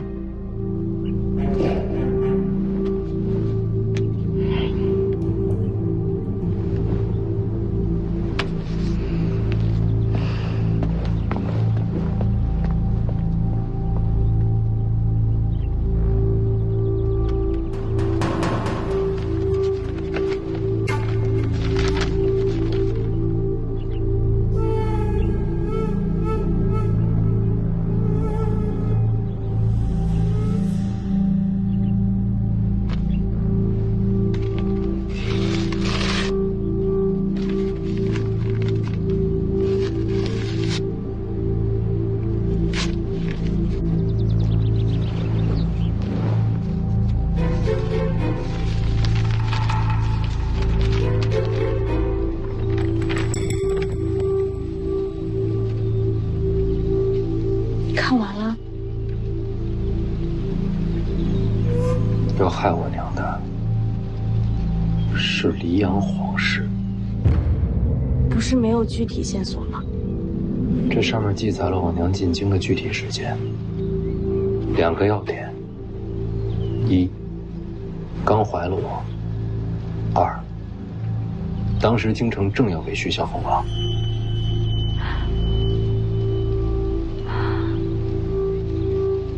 黎阳朝给你爹封王是无奈之举，他扫灭6国，不封王，天下人都会心寒。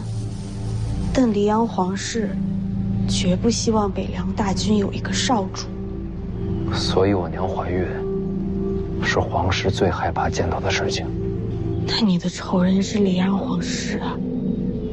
是。这结论你爹也能推出来，他为什么不起兵杀进京城？北凉若反，天下必将分崩离析，又不知道要死多少人。因为这个仇都不报了？不是不报，是不该拿天下做筹码。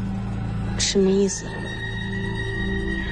当年若真是出动大军，我娘不可能活着离开京城。我想皇室也没那个脸面明着出手，是暗中劫杀。我娘是吴家剑种近100年来第一天才，要想杀她，定是高手，恐怕不止一个。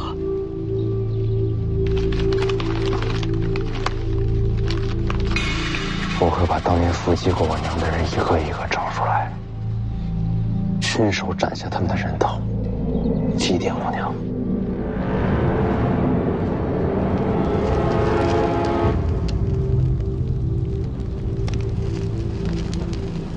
总有一天，我会亲自去京城查明真相。你娘有东西留给你，是什么？跟我来。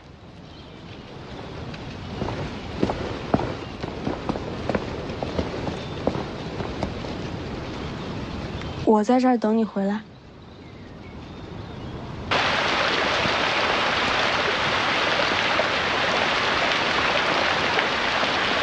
这儿已经离青阳派很远了吧？青阳派太瞩目，小姐喜欢清静。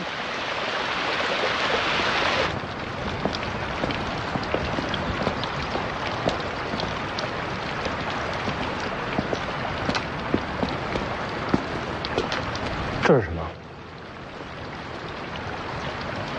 我和小姐出自吴家。我知道，吴家剑种曾是天下剑道之宗。早就不是了。李淳刚、邓太阿、剑九黄，天下用剑强者层出不穷。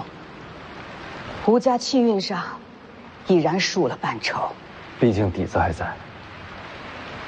有底子，也有规矩。当年吴家不许小姐和大将军相近，小姐和吴家决裂，白马走辽东，两人才走到了一起。也才有了世子。吴家一定气疯了。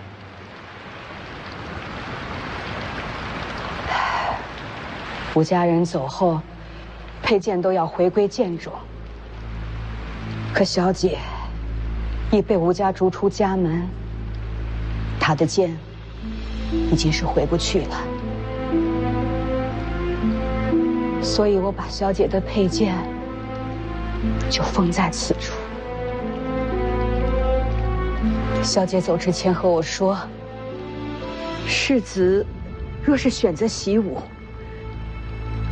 他的这把佩剑便交给世子。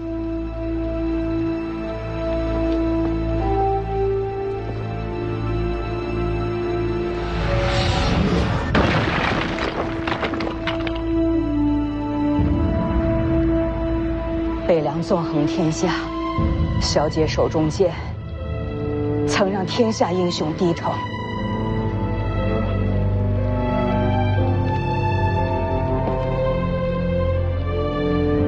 小姐还交代，世子若是将来遇到恰巧习剑的好女人，就当是小姐送的聘礼。我怕是遇不到娘亲一般女子。只要是你喜欢的女子，便是天下最好。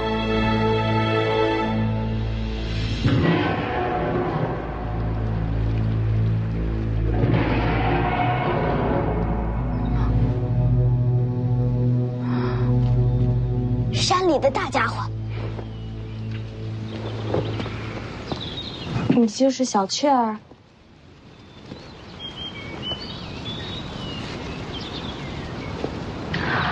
大家伙是老虎吗？是怪物。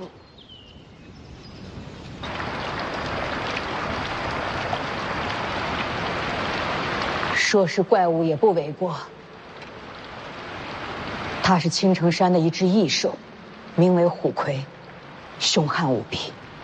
姑姑见过，交过手，它奈何不了我，我也奈何不了它。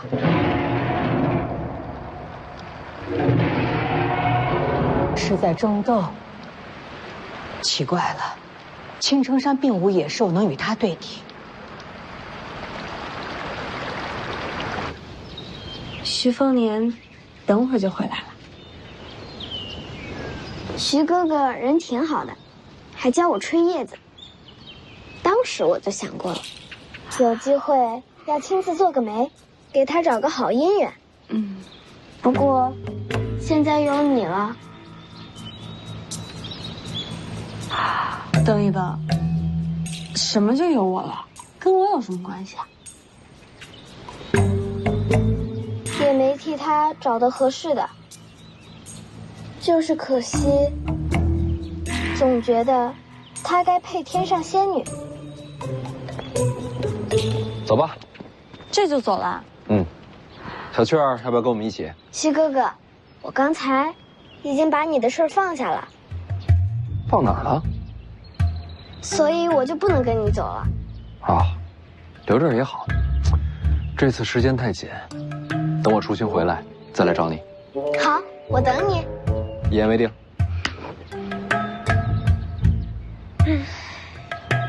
怎么了？我替你可惜，你都不知道，仙女你都错过了，便宜你了。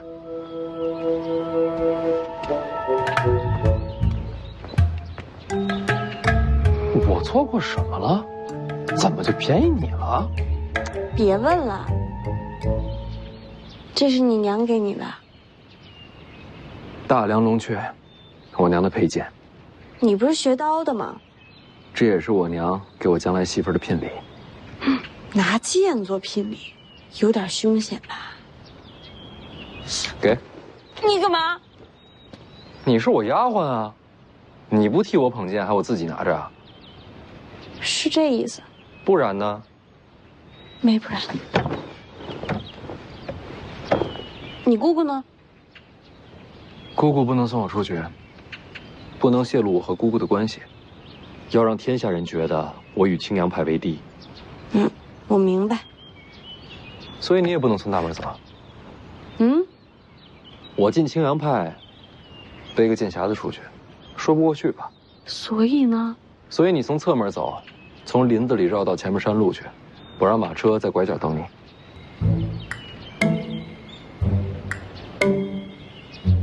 10万行不行？ 20。成交。我是不是要少了？不对啊！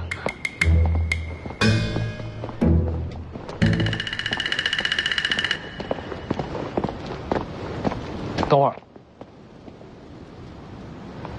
你记住啊，贴着林子走，千万别进山。我又不傻，能不认路吗？你记好了。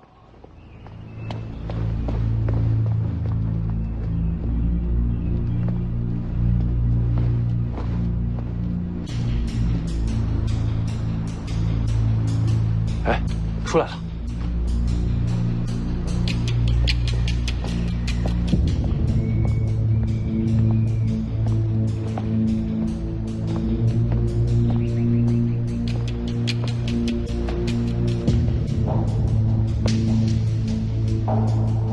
今日所赐，徐凤年铭记在心，你且等着，终有一日我会重返京城。让他走吧。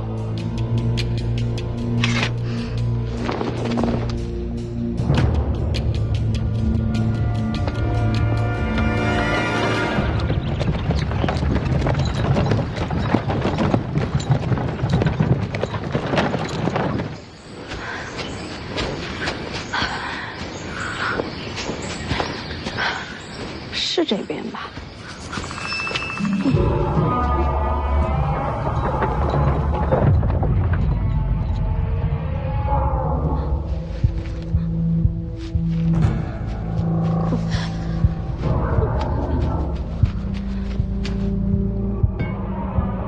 听着吼声，像是遇到了绝境。奇怪了，这什么怪兽，敢和虎魁争斗呢？韦爷、青娘，随我进列。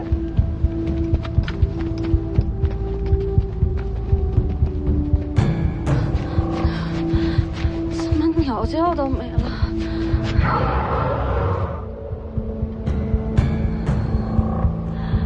徐凤年。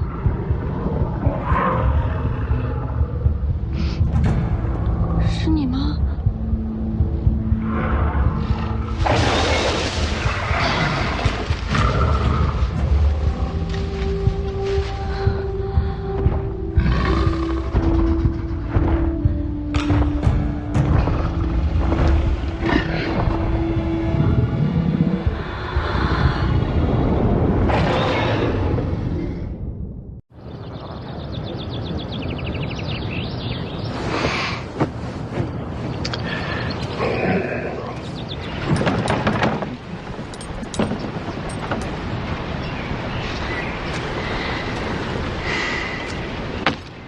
信任的都跟进林子了，不信任的都留下了，也包括你自己吧。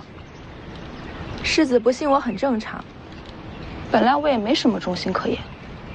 那你为什么还要做他的护卫？你不也是？说起来，大家留在世子身边，都是各取所需。我觉得，我们应该互相照应些。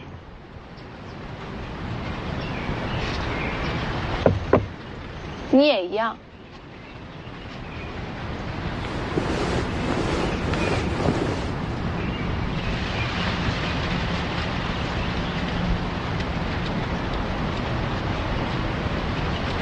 我当然没忘了剑神大人。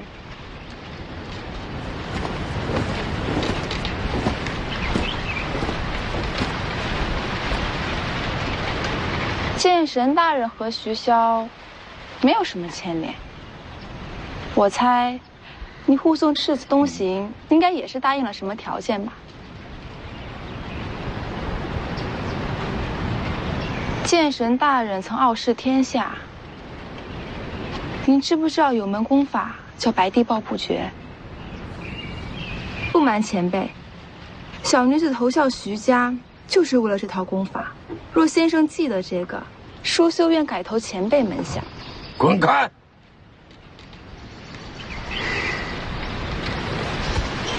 那就不打扰先生了。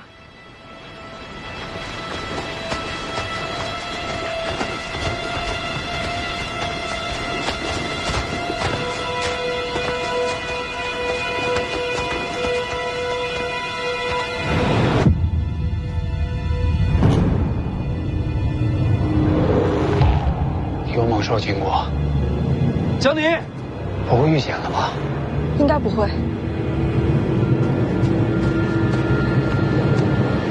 你就不怕我把这些话告诉徐凤年吗？随你怎么说，你有想要的东西，他们只会更放心。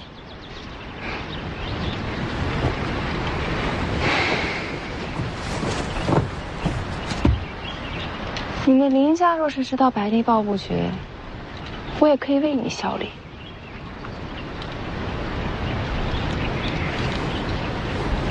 我叫吕钱塘。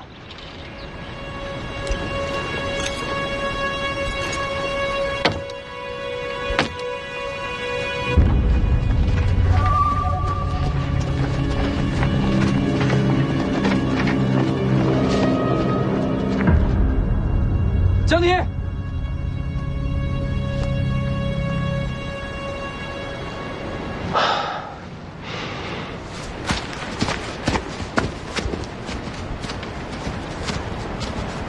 没事吧？你看，怎么了？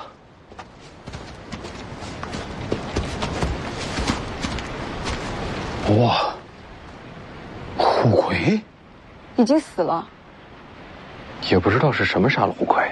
我看见了，从我跟前跑过去的。他没袭击你？没有，他都没停，直接跑。长什么样？跑太快没看清，就看见是黑白杂色，而且背上还背了个人，一晃而过，就看见背影，还扛了一根向日葵。江湖上有这号人物吗？倒没听说过。小心，没死透。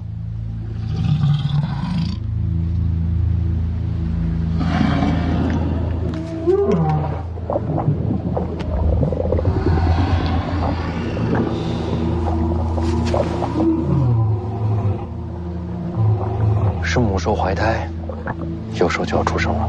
真是千载难逢的机遇。虎龟出生，睁眼看到的便认作父母。若是幼兽第一眼看到世子，便能收服此头怪兽。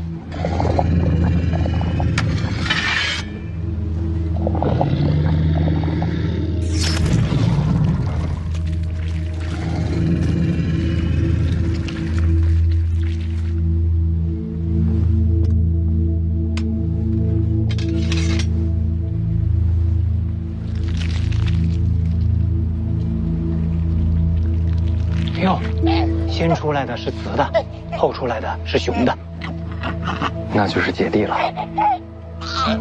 他马上睁眼了，让他看到世子。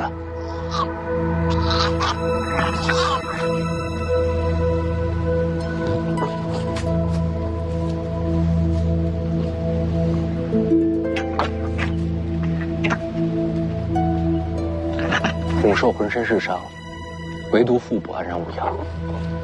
他一直拼命护着这两个孩子。魏爷爷，天机气运都可以靠实力争夺，但母亲不该被夺走。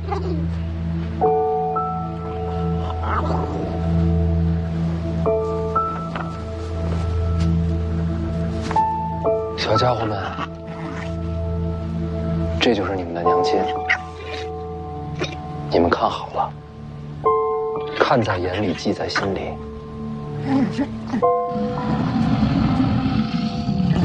千万别忘了。他的眼睛。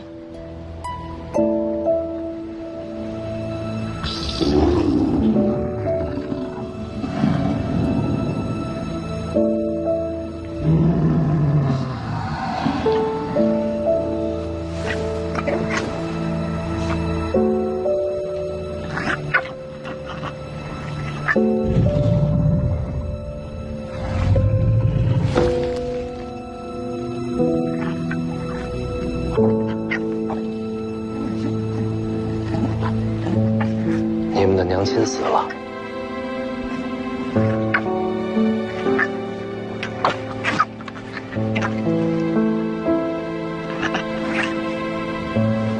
还真把世子当亲人了。我可不是你们爹啊，千真万确，没骗你们。哎，你这么凶。这个不能要，这是自己人。天意使然。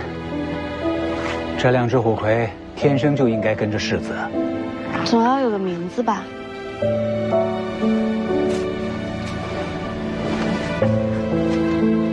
你是姐姐，那你就叫菩萨；你是弟弟，你叫金刚。去哪儿能听得懂？对啊，菩萨，金刚，菩萨，金刚，菩萨。真听懂了。金刚，长姐如母，这是管着弟弟呢。我能摸吗？别怕啊，没事的。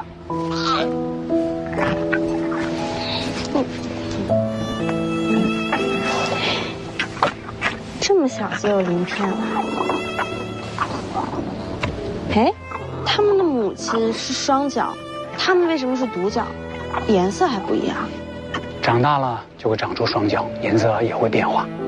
世子，虎魁浑身是宝，鳞甲做成甲胄，刀枪不入，不比富强红甲差。把它埋了吧。什么都不要。他把2个孩子托付给我，足够了。哎，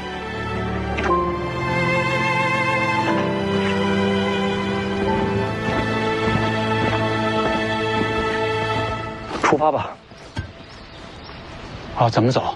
越过青城，改走水路，顺江而下，直奔青州。上车。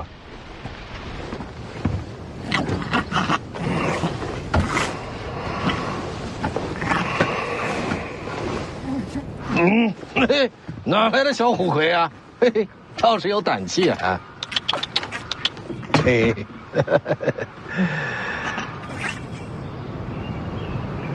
看什么？好剑。徐骁说了，不能给他剑。你娘的大梁龙雀，这你也看出来了？小丫头，你别紧张，这剑女娃子用久了不适合我。哦。哎，你不去跟你姑姑道个别吗？该说的都说过了。水路东行，便是青州，千万小心靖安王赵恒。在北凉时，我已领教过他的手段。当年老皇帝过世，八龙夺嫡，靖安王只差了少许，便能坐上至尊之位。此人心机深沉，经纬韬略，未必就输给黎阳的皇帝。姑姑放心，有北凉35万大军在，赵恒不敢杀我。希望如此。靖安王，我倒真的有点期待，这位是个什么样的人物？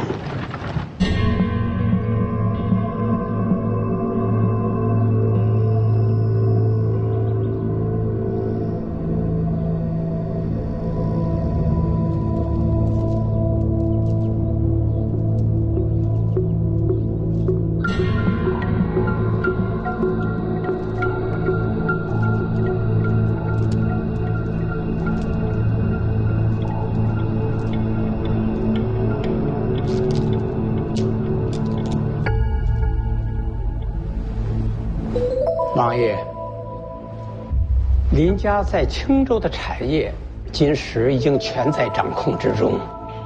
这其中财物的流转数目都全写在这儿。王爷要不要过公墓啊？说起来也可怜呐，好大的一个家门，被毁于一旦。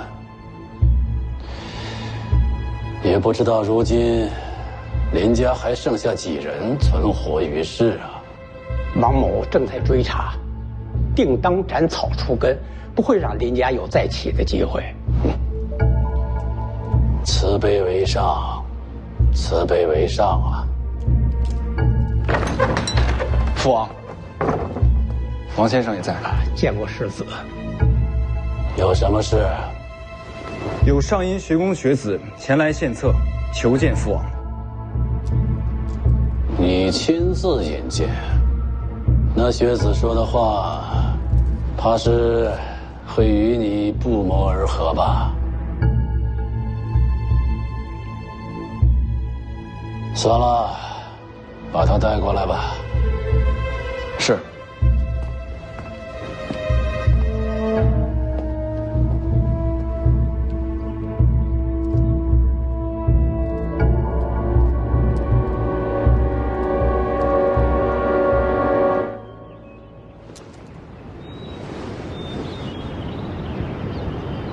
去吧。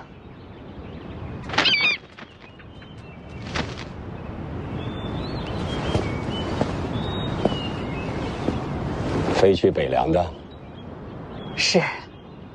有人收到剑穗，自然会赶到青州，危急时为世子后援。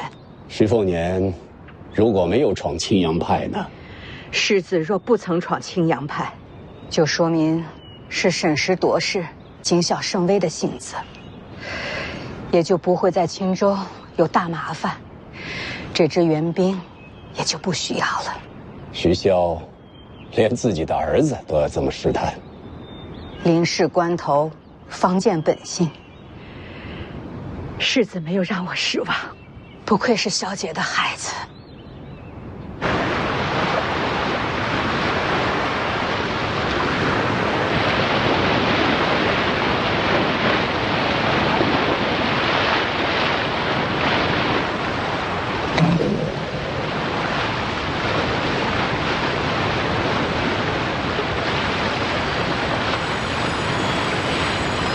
老头，这船开得这么快，你钓得着鱼吗？这都行。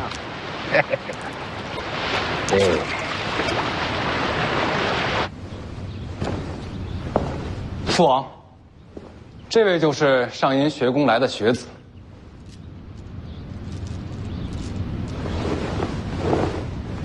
赵凯见过靖安王。你要献策？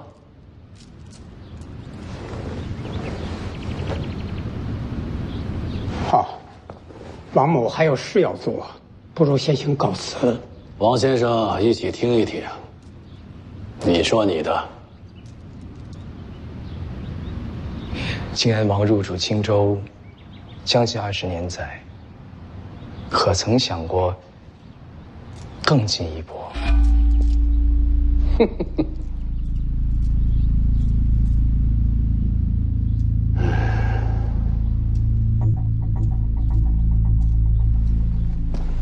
你说的更进一步什么意思？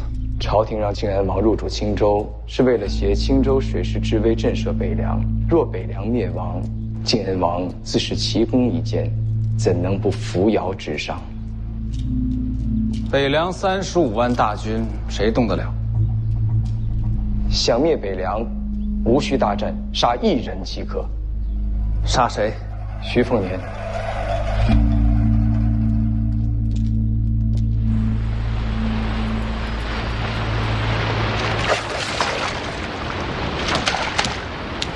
你到底是剑神还是鱼神啊？这钓鱼比捞鱼还快。我啊，这是借钓钩为鉴，这不是钓鱼，而是刺鱼。你武功真的很高，还行吧。到底多高？想拜师了？为什么不能给你剑？我败给王先知之后，我再未持剑。徐骁以为我心里面压了屈辱和战意，他担心我一旦持剑，会控制不住，大开杀戒。你会吗？不会，因为徐骁并不知道我不持剑，不是因为战败。那是为什么？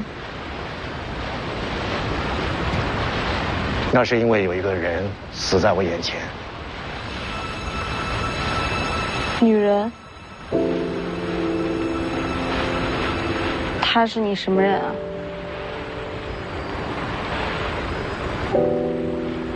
江宁。知道我为什么想收你为徒吗？因为我天赋很高啊。不仅仅是因为天赋。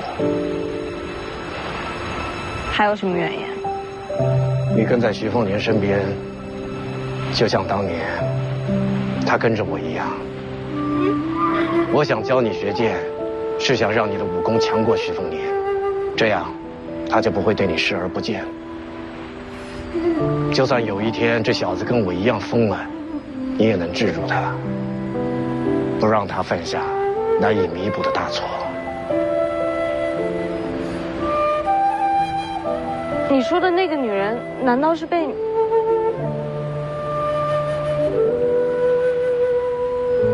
是被我亲手杀死的。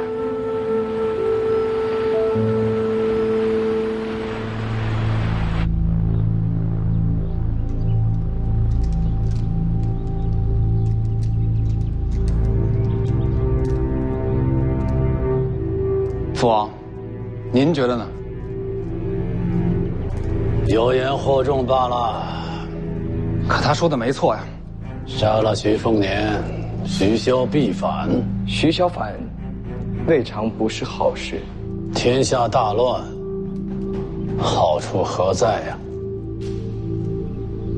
大乱方能大治，乱世之中，王爷才有机会再去争一争那至尊之位啊！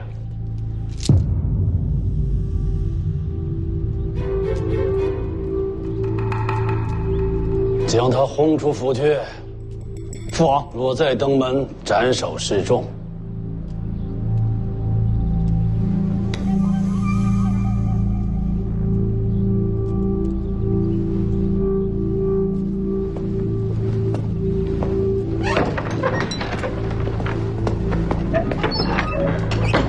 这孩子眼睛里的野心和我当年一模一样。世子受王爷教诲，自然少年有志。我说的是那位赵凯。哦，一个学子而已，野心再大，他又有何用呢？可巧的是，他也姓赵。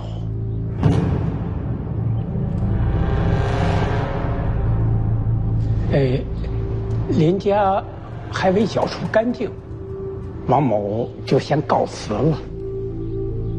王先生，请便。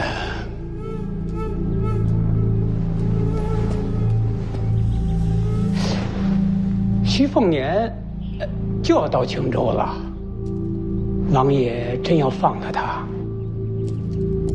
心有善念，慈悲为怀。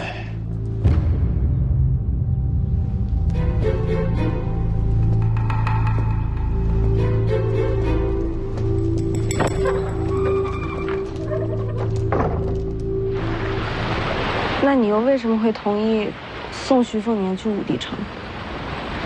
哎，好了，你别问了，我跟徐骁的交易不能说与人听，除非你愿意做我弟子。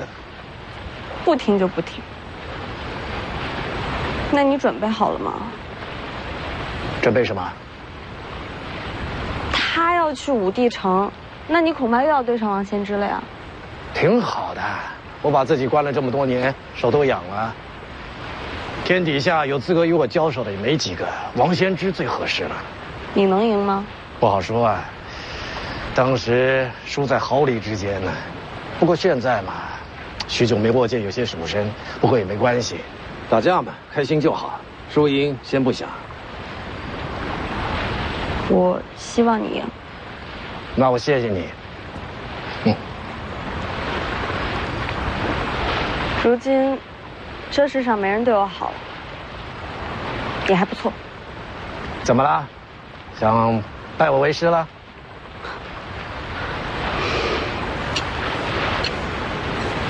给你，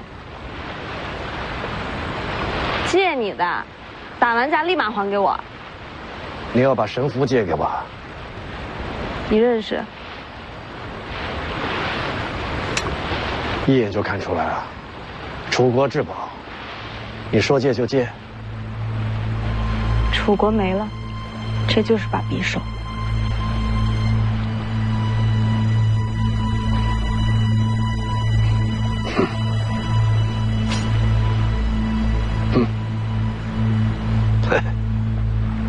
你不会要大开杀戒吧？你放心吧，不会的。算我欠你的，想想，要我怎么还？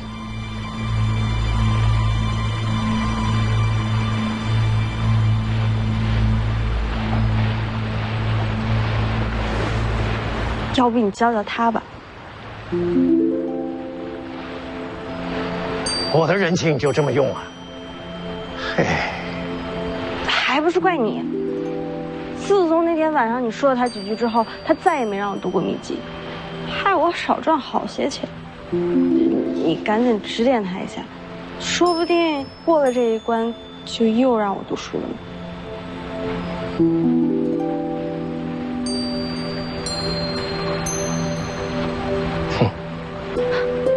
不去拉倒。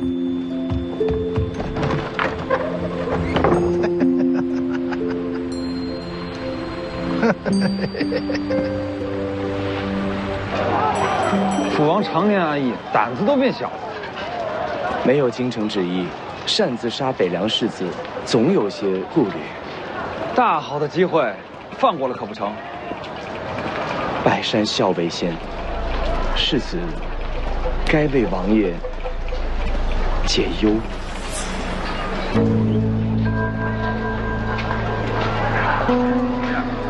你是说让我出手？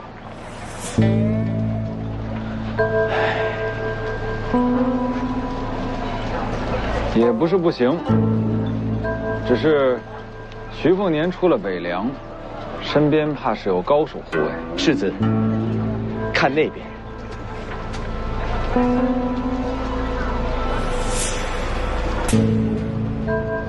就他，世子如果想除徐凤年身边护卫，非他莫属。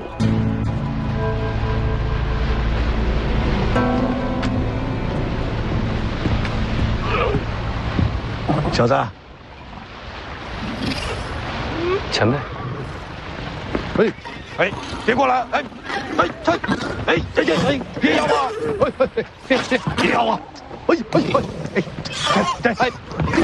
停一停，别傻看着呀！金刚菩萨，回来！还有，金刚，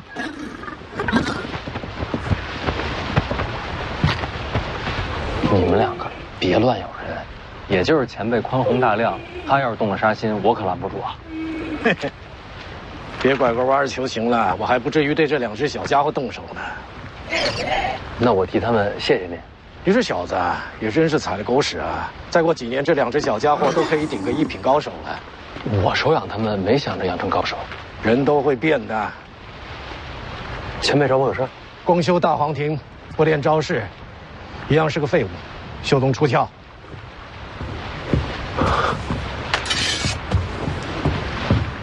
前辈要指点我。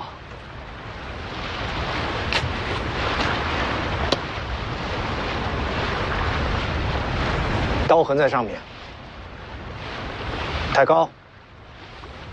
行，手指弹刀身，试着砸碎核桃。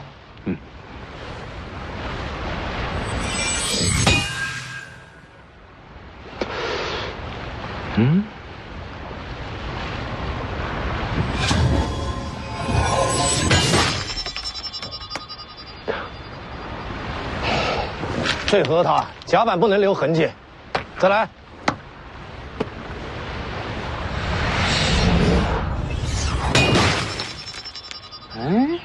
千剑草纲白看啊，剑术剑道的平衡在哪里？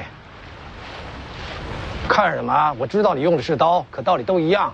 千剑草纲就读了个开头，没往下看啊。为什么不继续往下看呢？那不是您说那书写的荒唐、误人子弟吗？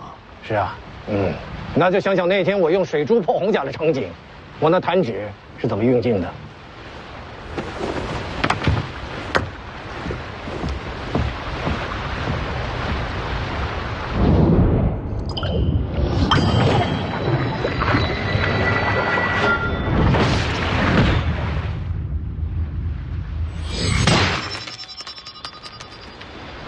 好好磨练吧，就你这悟性，怕是够悬。只许碎一个核桃，不要伤及其他。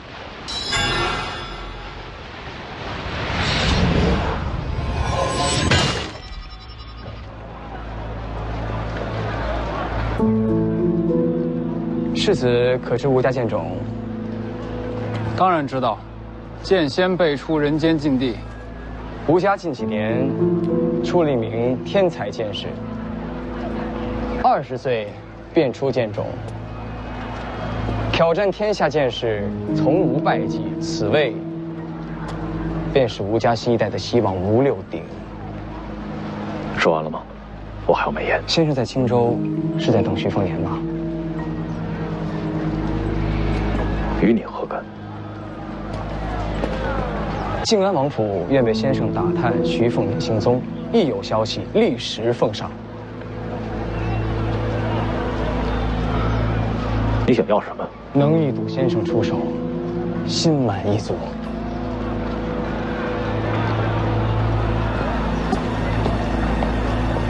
这吴家人为什么对徐凤年出手？徐凤年的母亲曾为徐骁反出剑种，如今新一代算旧账来了。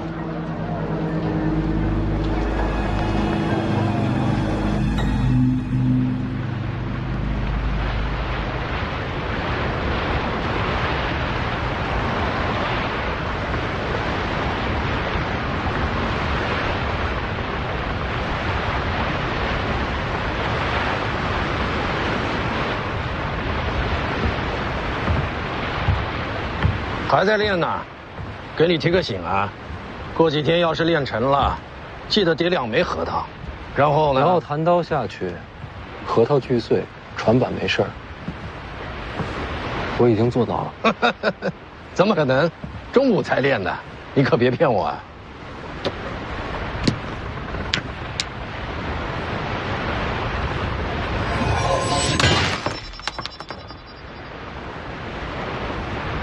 你小子倒是有点悟性啊！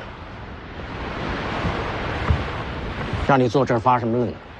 我想试试3枚，但试了好几次，都没出毛。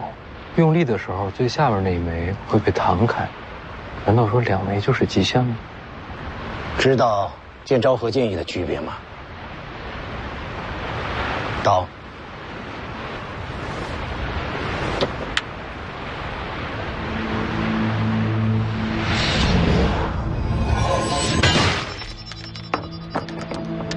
刀没动，怎么碎的？这便是剑罡。光看没用，把穿雷悬在袖东下，细心感受何为剑罡。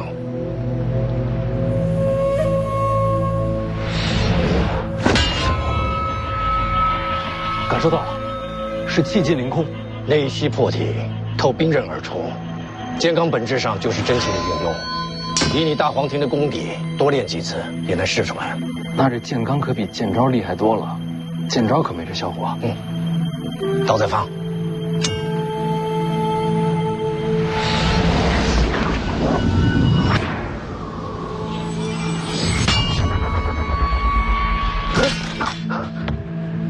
这次又有不同，好像有力道击打，逼迫春雷脱手。这就是剑招。你摸一下袖东的刀面。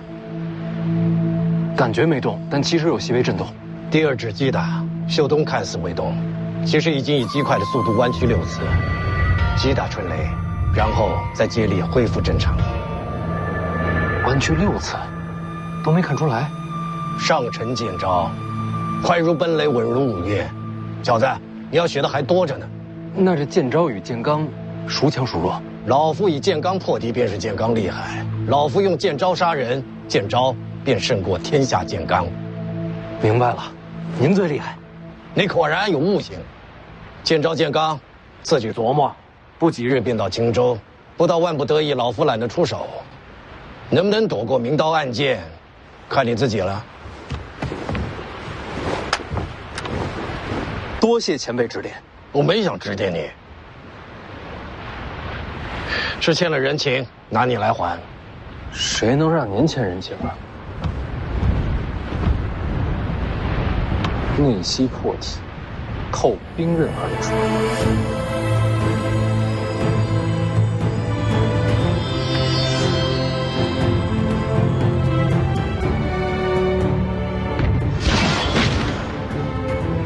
前辈，我练出剑罡了。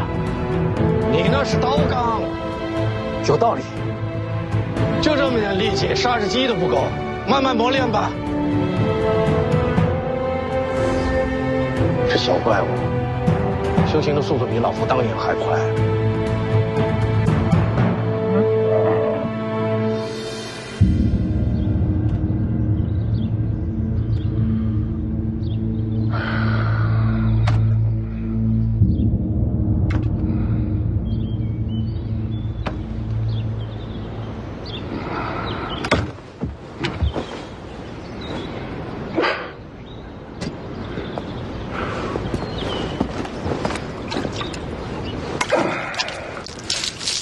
将军，你已经在王府门口睡了好几日了，府里的人都问您什么时候回去呢？义父让我在这儿等着药英送剑穗，英不来，我不走。念什么呀？药英，好像是药英。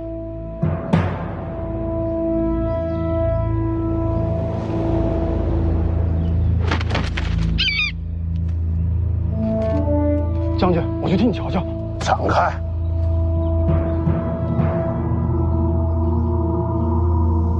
将军小心！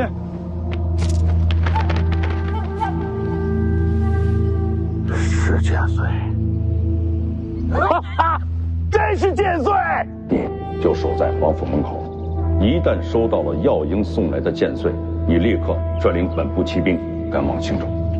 将军，慢点啊！传令拔营，给我东行接应世子。调兵虚无虎符。你个鬼啊！不去的都砍了。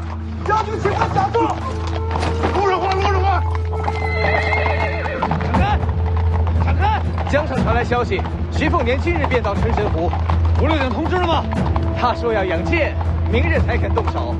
不等了，先调集水师，赶往春神湖，机不可失。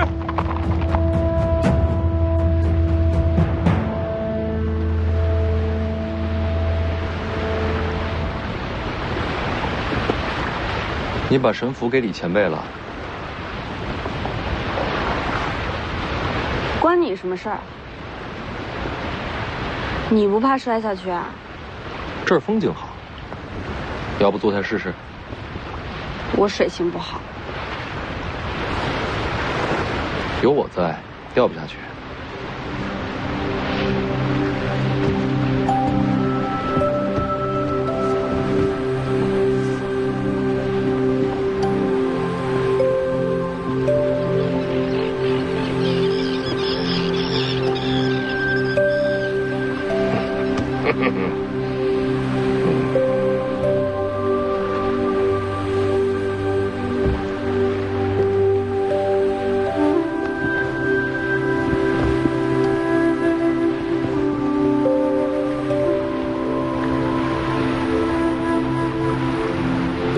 这湖比府里的大多了。那可没法比，800里春神湖容纳天下水陆，吞吐大江，历来是兵家死争之地。庆安王坐镇青州，养水师，盘踞春神湖，就是借天险拒北凉。这等大湖，就是放在天下，也是独树一帜。啰嗦的要死。你找我有事儿？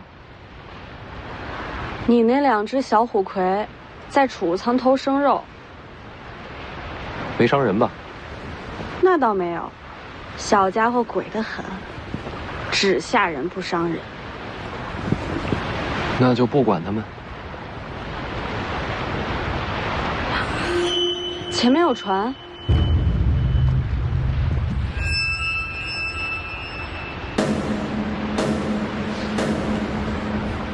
那后面也有一艘。好大的船。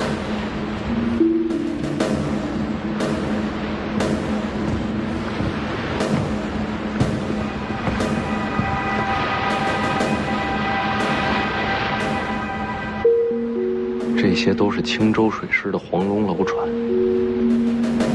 找麻烦呢？或许吧。那边有艘船，没关系，那也是青州水师。世子以为这艘船是巧遇，还是专程出现？定是巧合。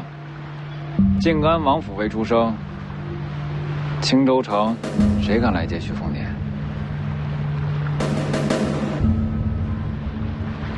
这艘又是干嘛来的？奇了怪了，好像真是去接徐凤年的。谁这么大胆子？认识吗？王林泉，这是要动手吗？阁下，可是北凉世子徐凤年？正是。世子，这位王先生此时出现，是王爷的意思？世子。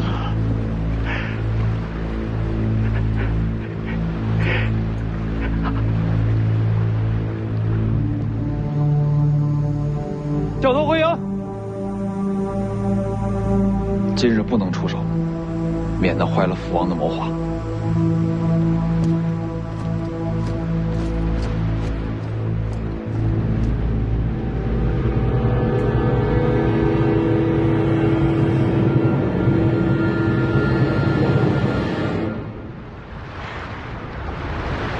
想，你到底是谁？老奴王林泉，见过世子。王林泉，你是靖安王麾下那个财神爷？投效靖安王，不过是奉命行事，老奴实为北凉旧部。王林泉投靠青州，本就是王爷安排。你认识吗？这些年就是我暗中联络，与王林泉联系。所以是徐骁派你来青州的？是。数十年经营，也是大将军暗中相助。靖安王最后是信了老奴，林家覆灭，青州的财权就交到老奴手上了。靖安王自以为棋局大胜，可到头来还是大将军棋高一招。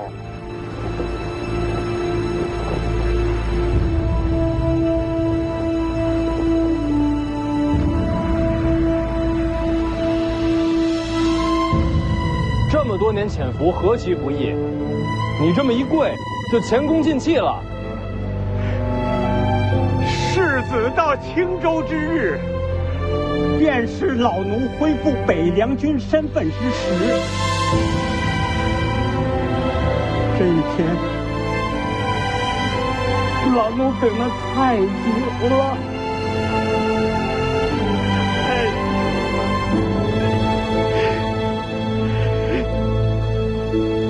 咱不说这些了。在春申湖中心，它有一个岛屿，名叫母山，它早就在老夫的掌控之下。世子，请随我来。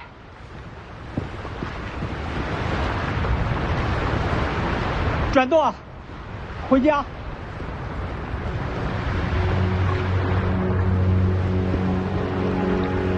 徐骁究竟还有多少暗器没让我知道？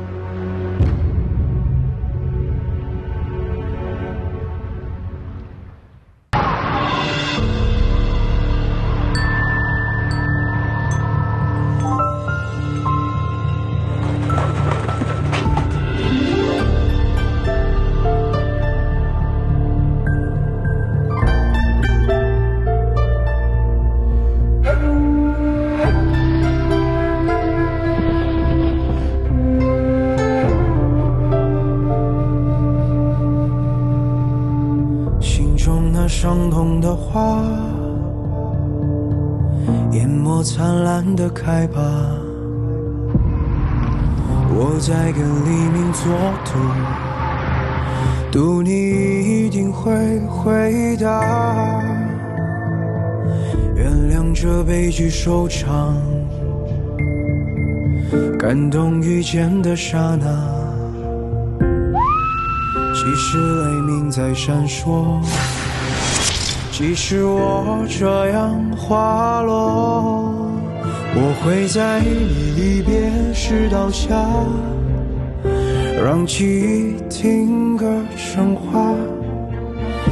当岁月过境千帆浮华，谁会再去打开它？只此今生就这样已足够，倾尽所有的感伤，只为看透。我会在于你一生的情话，了解人间的牵挂。只此今生一生一人相守，良辰美景过后你是苦衷。当遗憾中有重来的办法，你还会记得我吗？